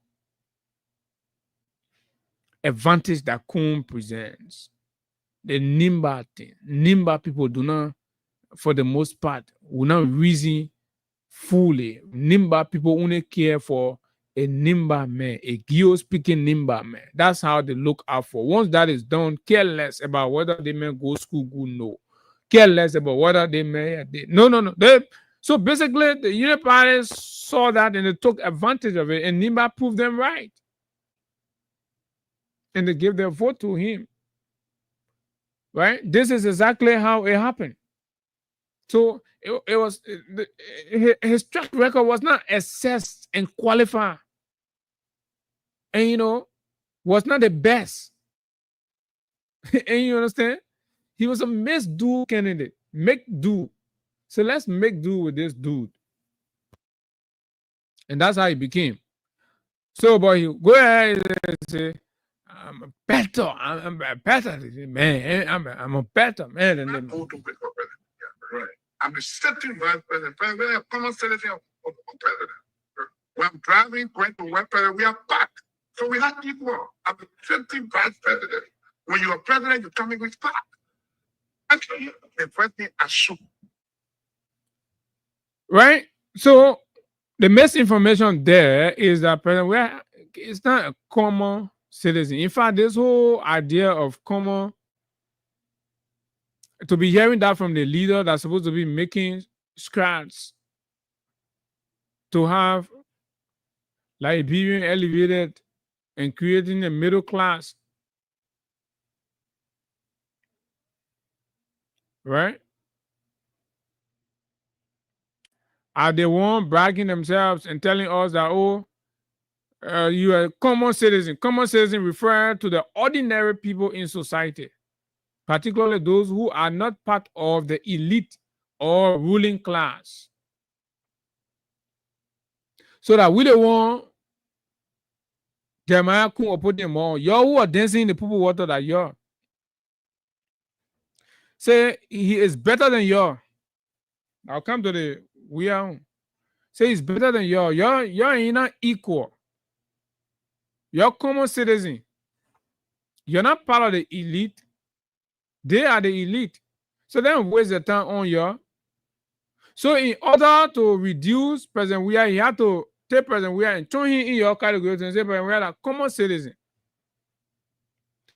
Maybe for maturity's sake, he would have said, now as we speak, President Weah is a private citizen. He's living privately in the country. And by virtue of the fact that I currently occupy the office of the vice president actively, under our laws, I will be accorded some privileges, right? I will be accorded some honor before him or some recognitions in places. Yes, that is understandable because he's a private citizen. But to say he's a common citizen, I think there where the whole debate is centered. But was Kun right to be referring to another Liberian in such denigrating manner? Any which way, whether we are, whether anybody. Did that speak humility on his part?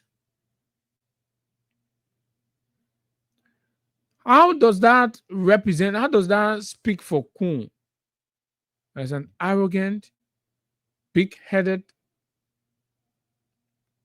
power junk, obsessed character? obsessed with power, fame, and authority. It is dangerous to have people like that occupy sensitive position. People who are obsessed by power, they can do anything. I mean, these are signs of dictatorship. When power enter your head and you start discriminating and categorizing now, common citizen, we the elite, the common citizen. So this is what happened. The argument about whether President Weah fits in the common citizen category, and I see a lot of the very common citizen that they are talking to are the one passing around and saying, yeah, the men are common citizen, man. You and the man in the scene, you and the man is in 2 generations of your family and the men are the same.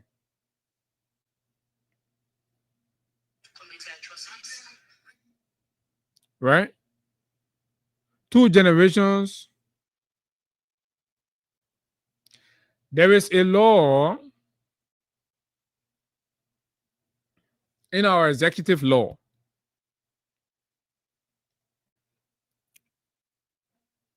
so basically to distinguish how President Weah, the vice president was wrong to have referred to the former president as common citizen. So these kinds of elementary mistakes must not be coming from the vice president. Basically, this is what, because vice president is a standard now. You know, standard. You can be sounding like that now. And you know, yeah, man, yeah. So annuities for presidents and vice president, and considering for ex-president, right? Executive law has it that for president, an ex-president who has honorably retired to private life and who is not in any way employed by the government shall receive from the government an annuity of 12,500 United States dollars. How many common citizens receive that amount? 50% of such annuity shall be paid after his death, assuming that former president, any former president, passes. His widow is entitled to 50% of 12,500. That's 6,250. That's common citizen there. And the vice president refers to the man as common citizen. But then why are you paying him that money? 50% to his widow. And on the death of the widow, or if there is no widow, in portion to each of his minor children. Then that money, that 50% will be split amongst his children. And there is a provision for former vice presidents as well.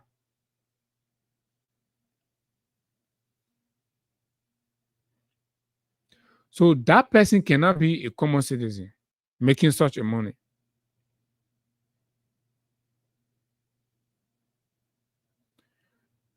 Common citizens are not assigned armed security personnel at their different properties wherever they are and with them.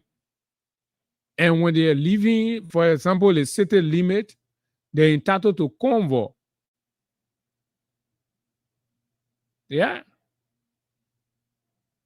A government can buy fuel for them. So the conclusion was emotional, it was flawed. That misinformation, the fact checker was supposed to check that one too. But the fact checker are extension of the Unity Party bandwagon. That's who they are. They only have to prove us wrong. Let Mr. Alexander Kumi go sit down somewhere and talk something, you see them running fast check. Or let President we are, or let somebody from the opposition go so fast check, go fast check. Kun sat in America and spoke gibberish. The fast checker care less about checking and correcting so that the vice president will be careful the next time he talks. He speaks on issues. So, folks, these are what the issues really are. When you're in senior offices, I have said here that leadership must stem from an exemplary position. Exemplary position, but that what do I mean? Is that people who occupy leadership offices must be exemplary in many respects.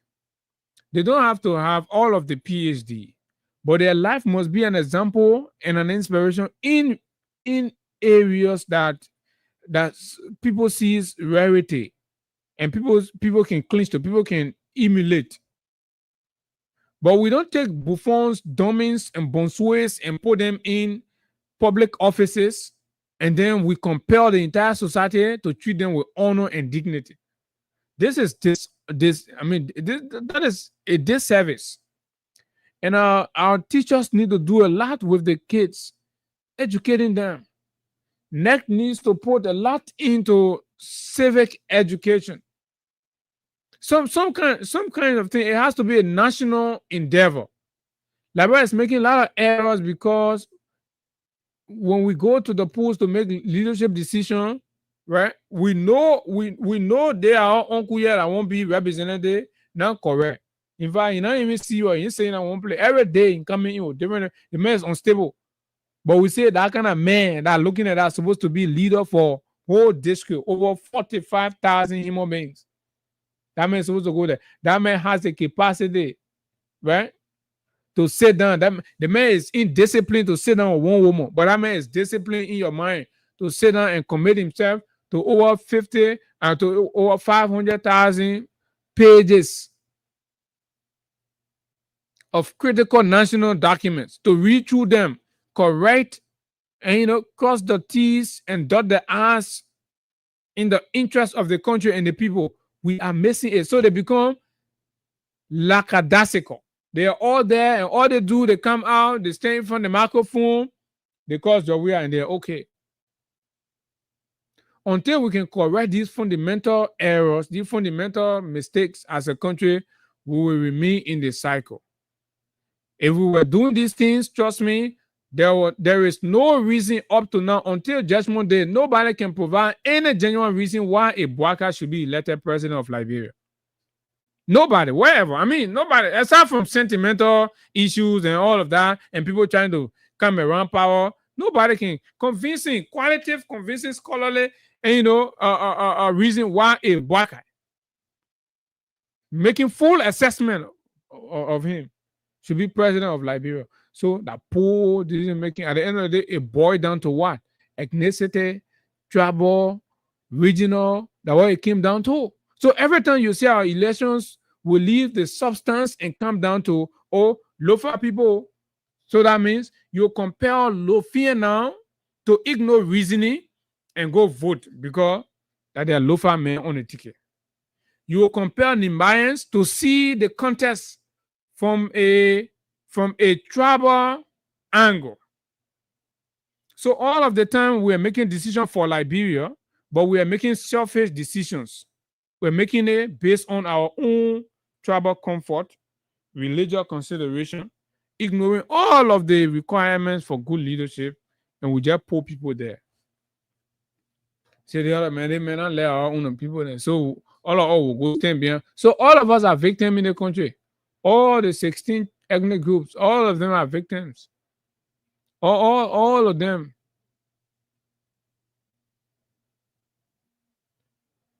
You do these things, and then you finish, you come by, you complain. So since Ellen first time, we complain that, no medicine in the hospital. The other lawmaker will come. We will do this when you elect us. We'll go there and finish there, go They go in the sunny bush, to go in the society bush. Society bush say, oh, they men that want to, oh, y'all go vote for the man. Then y'all come outside, y'all vote for the man, go there. The man, as far as men concerned, the next time you only have to be in good relationship with the society bush. You think the country ready to go anywhere? Country ready serious? You see, you think, I mean, honestly, fairly speaking, still not think about a country. You look around, you see how things are happening in your life. Compare yourself.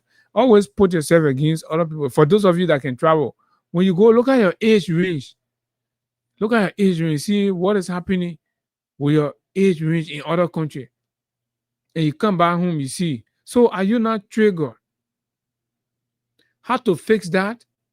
You can go take a retired man and go pull him over our life for the next 6 years, and you think anything sound gonna happen. We're not gonna be in this cycle of friendship, political acceptance, and the woman will not do anything about it because, for the most part, I'm not sure. Even if he contests 2029, it wouldn't bother him much if he doesn't get it. He would just want to contest because even Baka does not have a clear-cut way of transitioning from the presidency. See how former President Weah is. The man's living his life. He's still traveling large, still living big. Because he has other means of sustenance.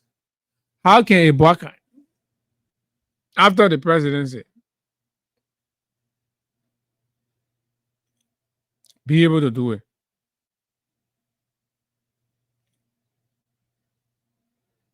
So now, let me come to my cash giveaway, people. So I'm coming to give out $2,000 to a category of people I call loyalty players. The loyalty players are those that says, come what may, I win you, and I win you. For as long as there is something on Freedom FM called cash giveaway, and the brothers can be there talking about it, I will play. The loyalty. So when we identify our loyalties, like Jerome Moba, we call them, we dash them with $2,000. Good morning. Jerome, how are you this morning? This is Freedom FM. You're live on the radio. My name is Abu. Jerome, our system show that you're a very regular and loyal player of the cash giveaway. Is that correct? Hello, Jerome. Jerome, I know you received the $2,000, right? Yes. But do you know why you're receiving the money? Jerome? Yeah. All right, Jerome. Congratulations. You're receiving the money because you are remaining consistent and playing the game, okay? Jerome should be somewhere in reader, and we can understand how reader people there. So that is that. And let's call another loyalty player and give her another $2,000.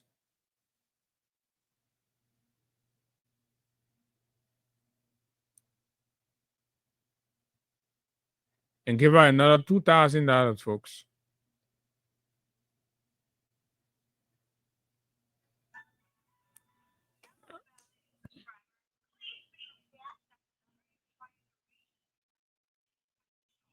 Okay, so that is Louis Broad.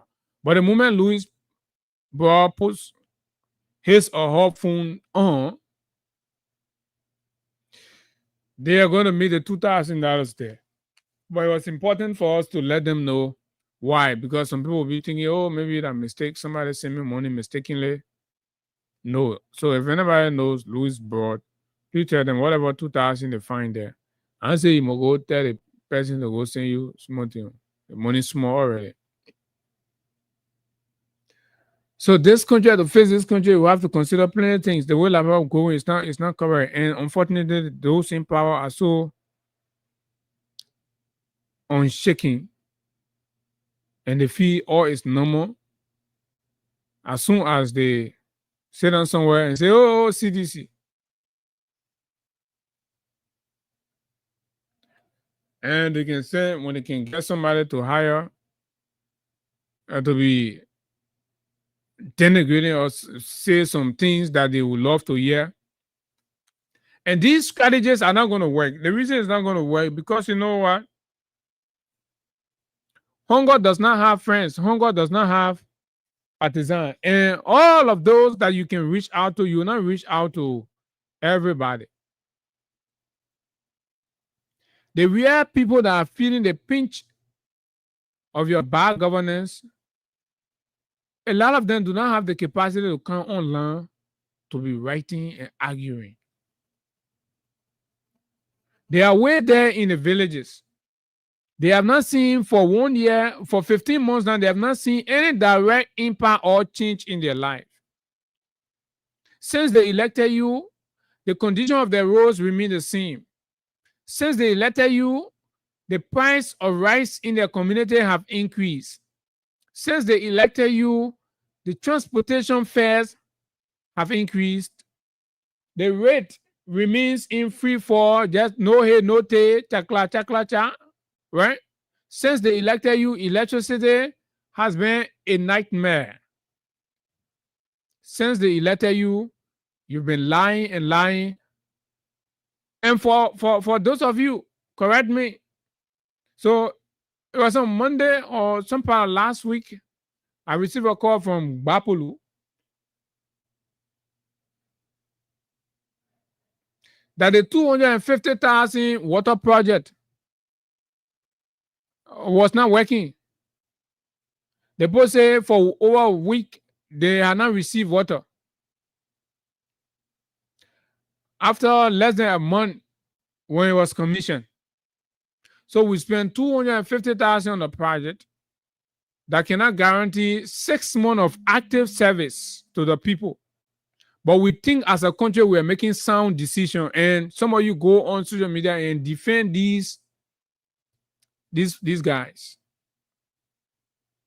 It is a fundamental problem. It is. I mean, come to think about it. So we say we make a decision on our country money. Say 250,000 United States dollars of the Liberian people money. We're going to invest it in a water project in Bopolu City, right? We take the project there, spend all those money after digging 750 feet down in the ground. Stay 1 month later or even under a month, we receive call that 1 week they ain't getting water. I'm not even sure whether water supply has been restored. The project that just finished, how we be doing, we be spending money, we be failing. I be doing failure. But the people voted for you. After 15 months, the people voted and said their fathers weren't working, their husbands weren't working. The women complained that they needed their husband to go to work and come home with something, that things were difficult for them. Create job. You have created absolutely no job. 15 months, Mr. President, and I hope you're listening or the folks are relating to you. You don't need to be my friend. I don't want to be your friend, right? But you are all of us president, and by virtue of that, you're all of our friends, you're all of our papa, you're all of our grandpa. So there are some people there, they're sycophantic, and they want to be lying to you, but Oba will choose to tell you the truth. And for that reason, sometimes we'll end your anger, you'll get very small. But when you papa, you grandpa, you're not supposed to get very plenty. When you get very small, you sit and you listen, and then you do the right thing. But you are a deliberately stubborn old man who has refused and hiding behind partisanship. In your age now, you must not be using partisanship. You must be a symbol of reconciliation. Bring the hustle. It's just that you get one grandpa in the hall that's supposed to be putting all the grandchildren, the man, and the stepmom, and everybody together. But the grandpa is the source of division. When you sit down near the other grandchild, you tell the other grandchild, you see that your uncle there, you're not correct, tell all the Baba story. That horse every day knows to be inside. But you go see the grandpa saying, weak, frail, and you think, no, but the grandpa is the source of the evil in the house. This is the same thing we have at the national level. This grandpa is supposed to be the epitome of unity and reconciliation. This man is supposed to be, because, I mean, come on, man. With all of our sharp mouth and things we're talking, and you know, when a grandpa call you like that, no matter where you are, you want to go and listen. Grandpa talk to you, and you know what the fact you want, but not a divisive grandpa though. A grandpa who believes that you should be ostracized.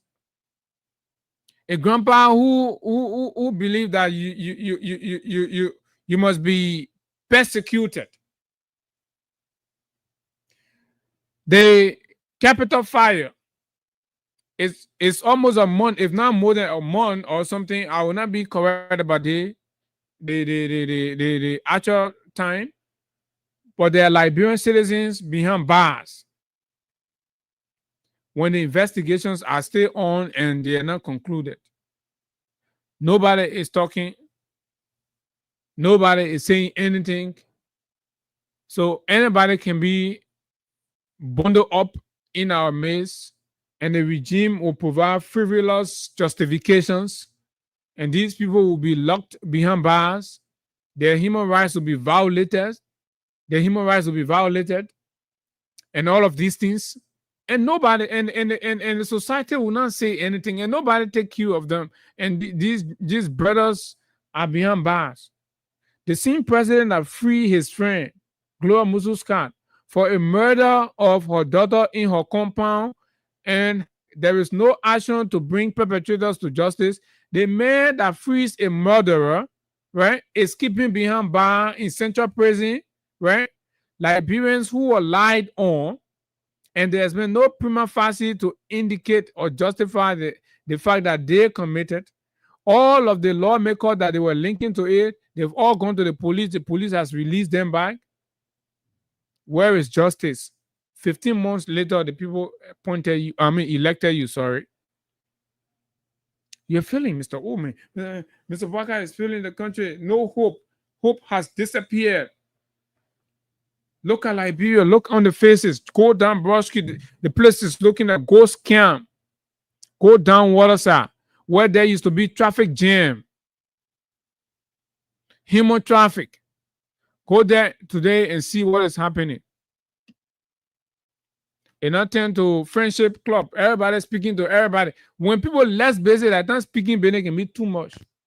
But when you busy, as soon as you can't enter your store, you can't even put your hair aside. What time you get to speak to the other person? But when nothing is going on, everybody can and sit down right from the store though. Oh, mommy, hello, yeah, oh, yeah, Mary, how are you doing? How are the weekend? You start explaining all the story because you're not busy. Nothing happening. All kind of different lecture. When we used to go down Waterside, we'll be sticking behind each other. You'll be hurrying. Some of us have some of us refuse can go because they human being. But right now, that space, that one car space can be between human beings and be walking. One car space about walking. 0776 104 104 086 500 104 plus 231 86 500 104 are the numbers to call, and you'll be live on the conversation. This is the Freedom Morning Rise on Freedom 87.9. And so let's hear from you all out there. Good morning, sir. Yeah, good morning, Freedom family. Good morning to my fellow Liberians on Radio Land this morning. By the way, the introduction, I'm Alfonso E.S. Kamara. I do join this conversation this morning from a peaceful resident of East State, Transformer Community within District Number 10, relatively old road. Mm-hmm. Thank you. You have said, thank you for the topic on the discussion this morning. Alfonso E.S. Kamara has campaigned immensely against George Manuel Weah for a election. But what we voted for today, we are not seeing what we voted for. All the bad governances we spoke about, all the bad practices, all the rules of all the rules of law, everything has been broken down more than ever before. Corruption, our Papitimo, still against corruption, everything has gone out of hand than ever before. So it's comparison. We cannot compare Joel regime now with the regime because I think the king will mission that the king to rescue the brand, but the king mission now has become a mission. Every day we are seeing a lot of things are going on unfavorable to the society, unfavorable to the Liberian people. So what you are saying, everything is in accordance with the reality. If you love your child, tell your child around you that you love your child. We made Joel President Bucket president today. We battle against Joel for the day. Joel day in the politics. I say I can never vote for Joel.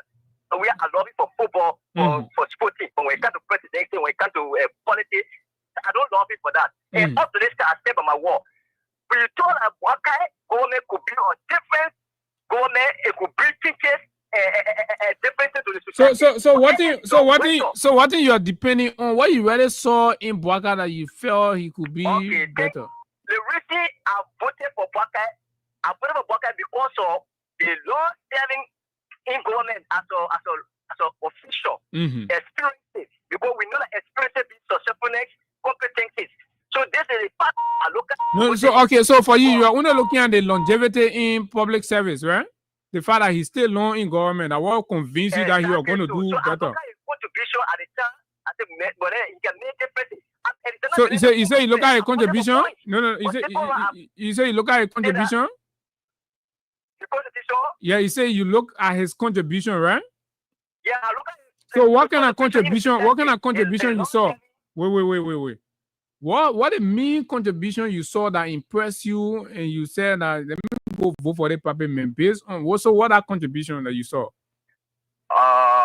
When it comes to reality or visibility, I will not say anything for that. But what I voted for, I for him because what experience in governance. All right, thank you. I understand. You see, you gotta pin people down to down. When you pin all of them, nobody can really. Good morning. You're live. Let's hear you. Yeah, this is Othello Wonyom from the community. But you made me laugh. You made my woman myself laugh. That way you say, "What you have to talk about, man?"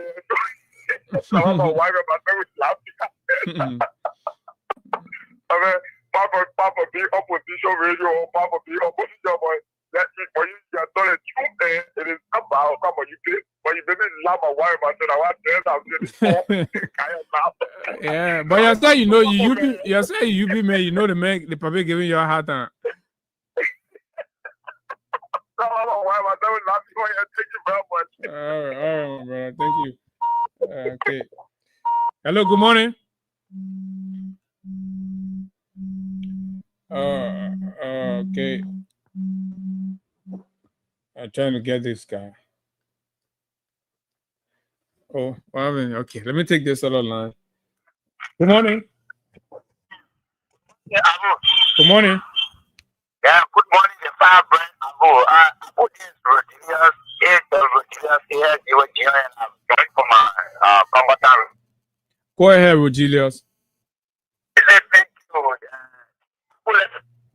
Thank you for the platform this morning because you want to make the father because of people and the term of character that possess for which majority of people for the that doesn't want to see.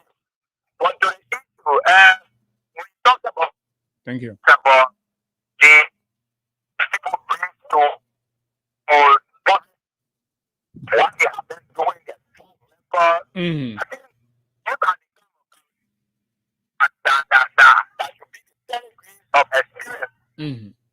Sorry, we could not see that if no government who then agriculture minister that will fire for corruption. PNC and later LNP could not.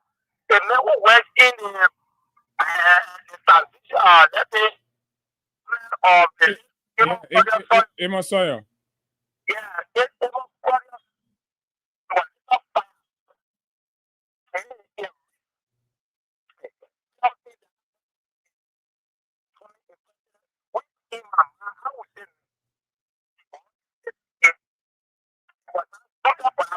okay, I've been trying to manage very, very, very hard. On a screen circumstances, your line is so terrible. At least you made your point.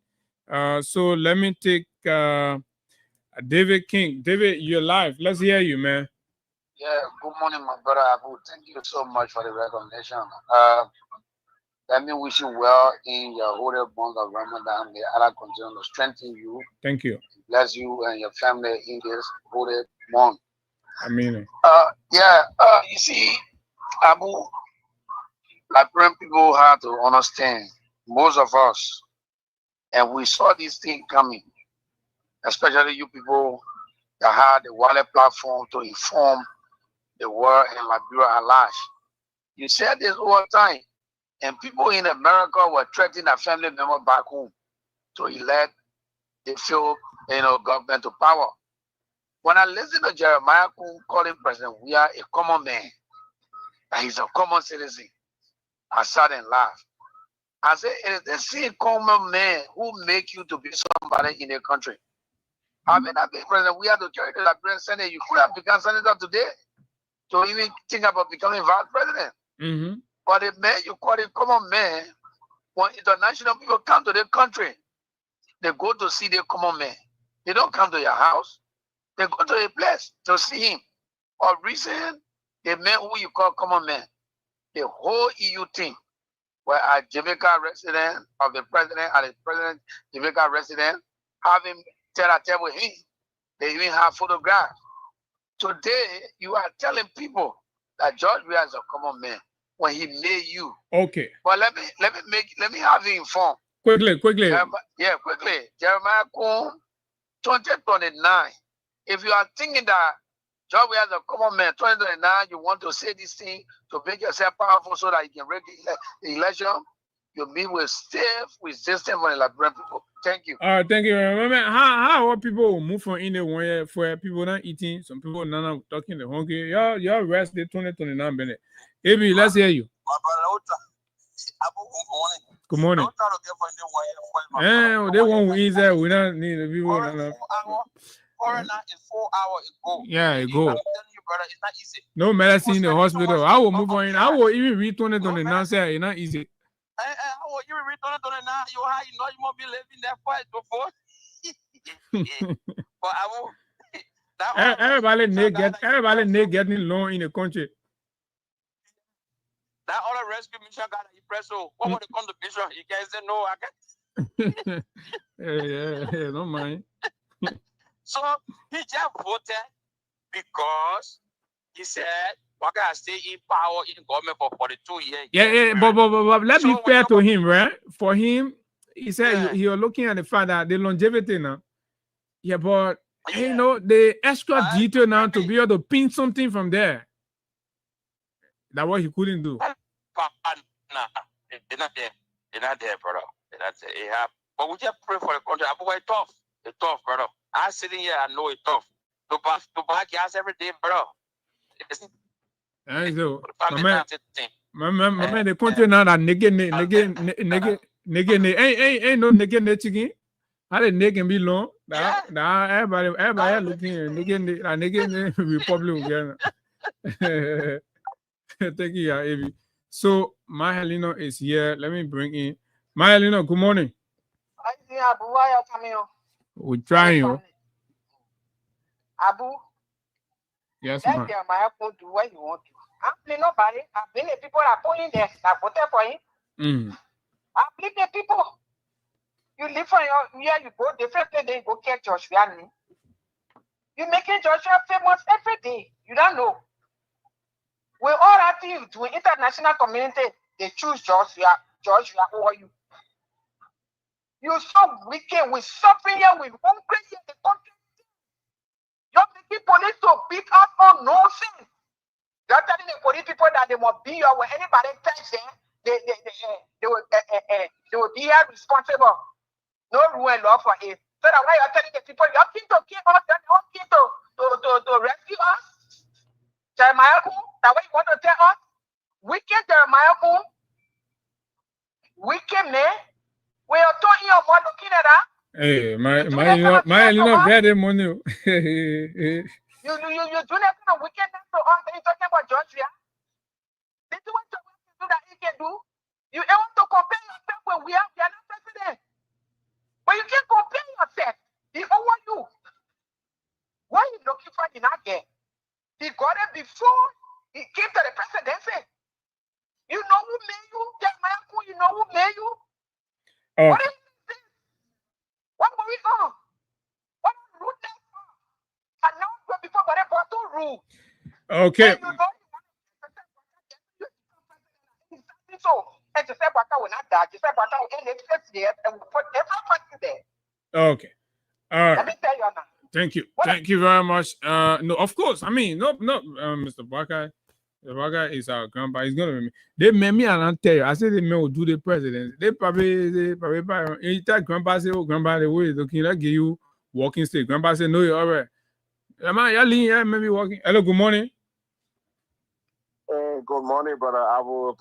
This is Christopher calling from New York. Mm-hmm.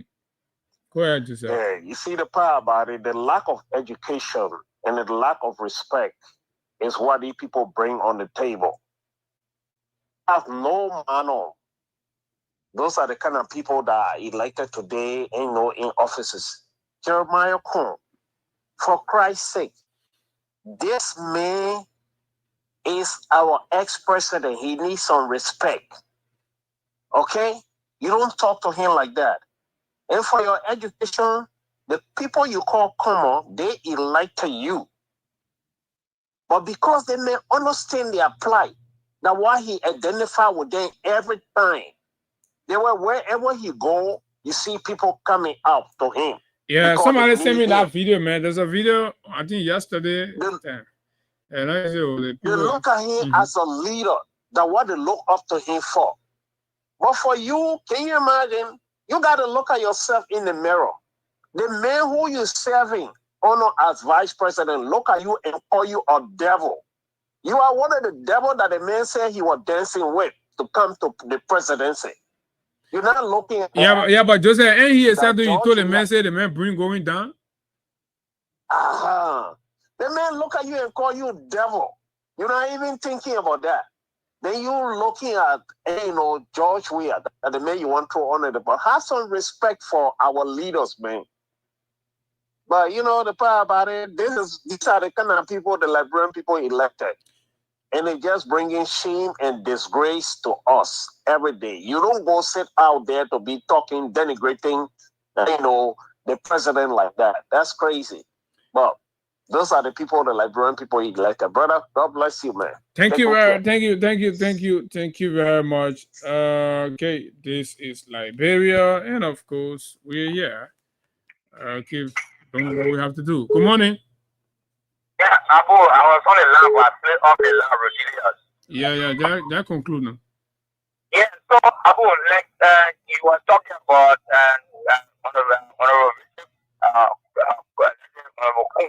we are vice president. For me, I think in the common sense, I want to be a common man like President we are. Who is education and campaign? So center, if common man, who they will not go to the vice president, you will not go to the vice president and go at his house. So, if that's the common man that you After you're finished electing the people, they call your common people. I see why one President Baka go anywhere the people don't even identify with him. Is he? Yeah, but who is the common man? And who is the common man? Common man. The common man can't get back to them. So we have to see our common man will be with him. Thank you very much. Okay, hello, good morning. Good morning.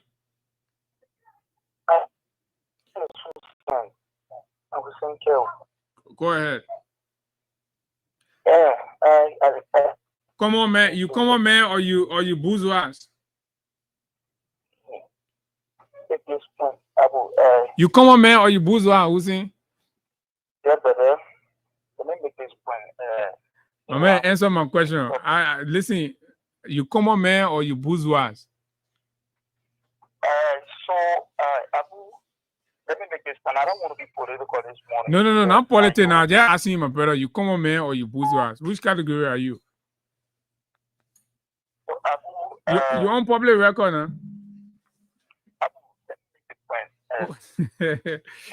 Go ahead. Uzi is in trap. You know, he won't, get in trouble with your bosses. Go ahead.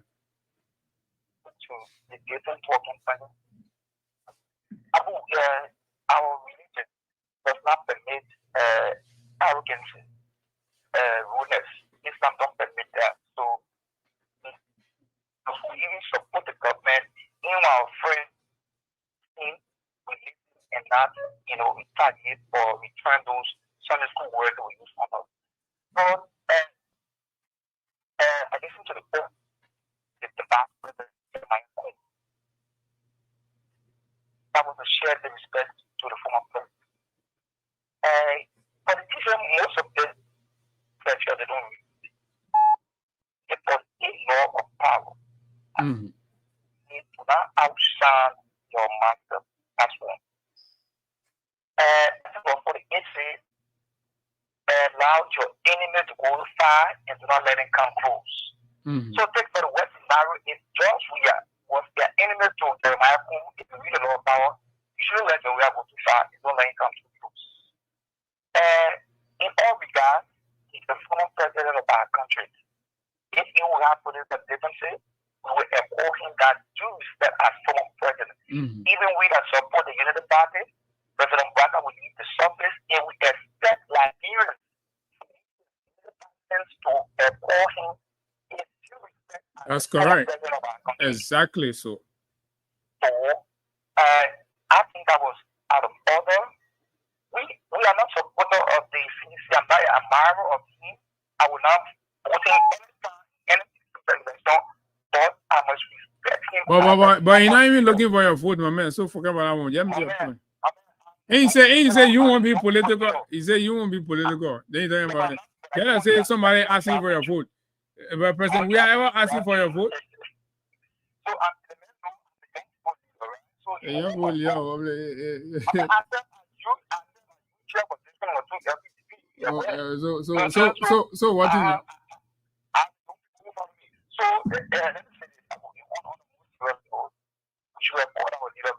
This is why even on your show, I could have witnessed when I call, people will come after me and say the worst thing. But I never go back and something about it. I will fundamentally disagree. Yeah, but let me say something. Today you have been good. Clearly, when you say you won't be political, you can really. So that means all the time you've not been making sense. You've been political. Thank you very much.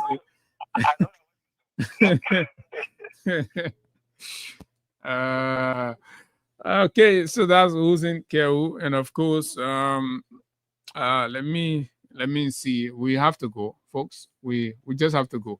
But I mean, this is the point. The point here is, as leader, we have to develop a culture of respectability and honor. We have to recognize these things. And I mean, whether you accept it or not, the vice president slipped. It was needless, and it only goes to tell all of us, to tell all of us publicly, the notion that have informed all of the disrespect towards former President Weah. I mean, listen to Jeremiah Kuhn, the way he sounded. Then you know why they have been disrespecting former President Weah the way they have been. Because they do not see him as a statesman. They see him as a common citizen. Right? They see him as a common citizen.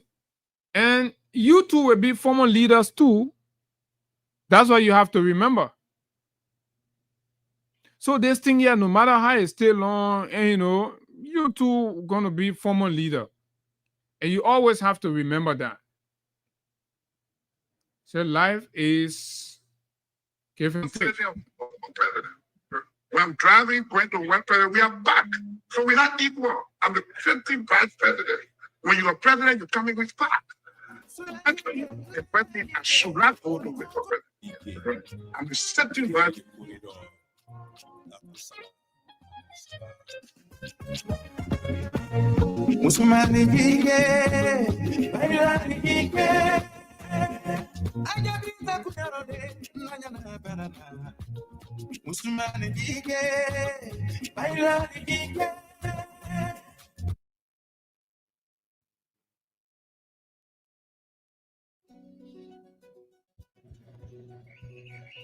Okay, folks, that's all the time we've got to be here.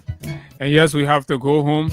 This has been the Thursday morning presentation of the Freedom Morning Rise on Freedom 87.9.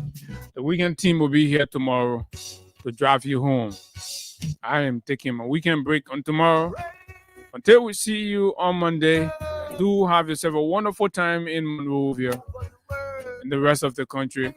Let's pray and hope that our leaders will prioritize us and put the country first and forget about the personal differences and hate they have with each other and drive a prosperous Liberia for all. My name is Abu Sharif. Until we meet, do have yourself a wonderful time. Bye-bye.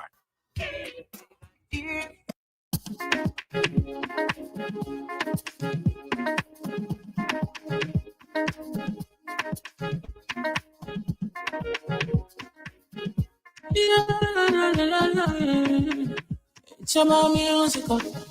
There are crowds in many places. In every community, you can see. So if you see crime, report it. Don't take law in your hands for the real authority. Tell you can't take care of it. Crime stopper here for us. Bringing safety to your door. Whether you rich or you poor. If you see a human talking, I mean you cheche. Do it for your safety. If you see it, don't keep it. You must pass on for it. Crime stopper, the people bringing safety to your door. Crime stopper, stopping crime and make it peace for them before. Crime stopper, Liberia, from the center to interior. Crime stopper, keeping us safe, they're stopping crime for all of us. Crime stopper, the people bringing safety to your door. Crime stopper, stopping crime and make it peace for them before. Crime stopper, Liberia, from the center to interior. Keeping us safe, let's stop being crime for all of us. Crime Stopper Liberia is your community crime fighting partner. Don't take the law into your own hands. Remember, if you see a crime, report it. This is a message from your own self, old man Sam Sion.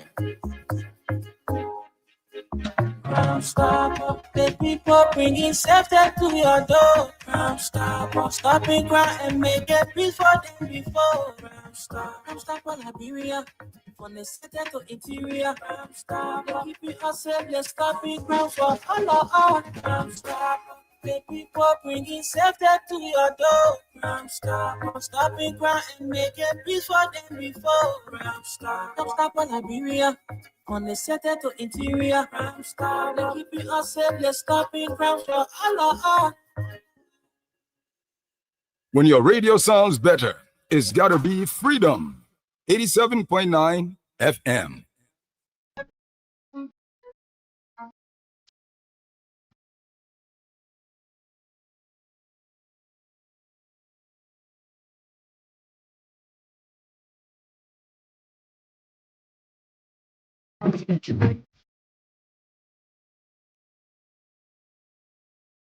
You rest up.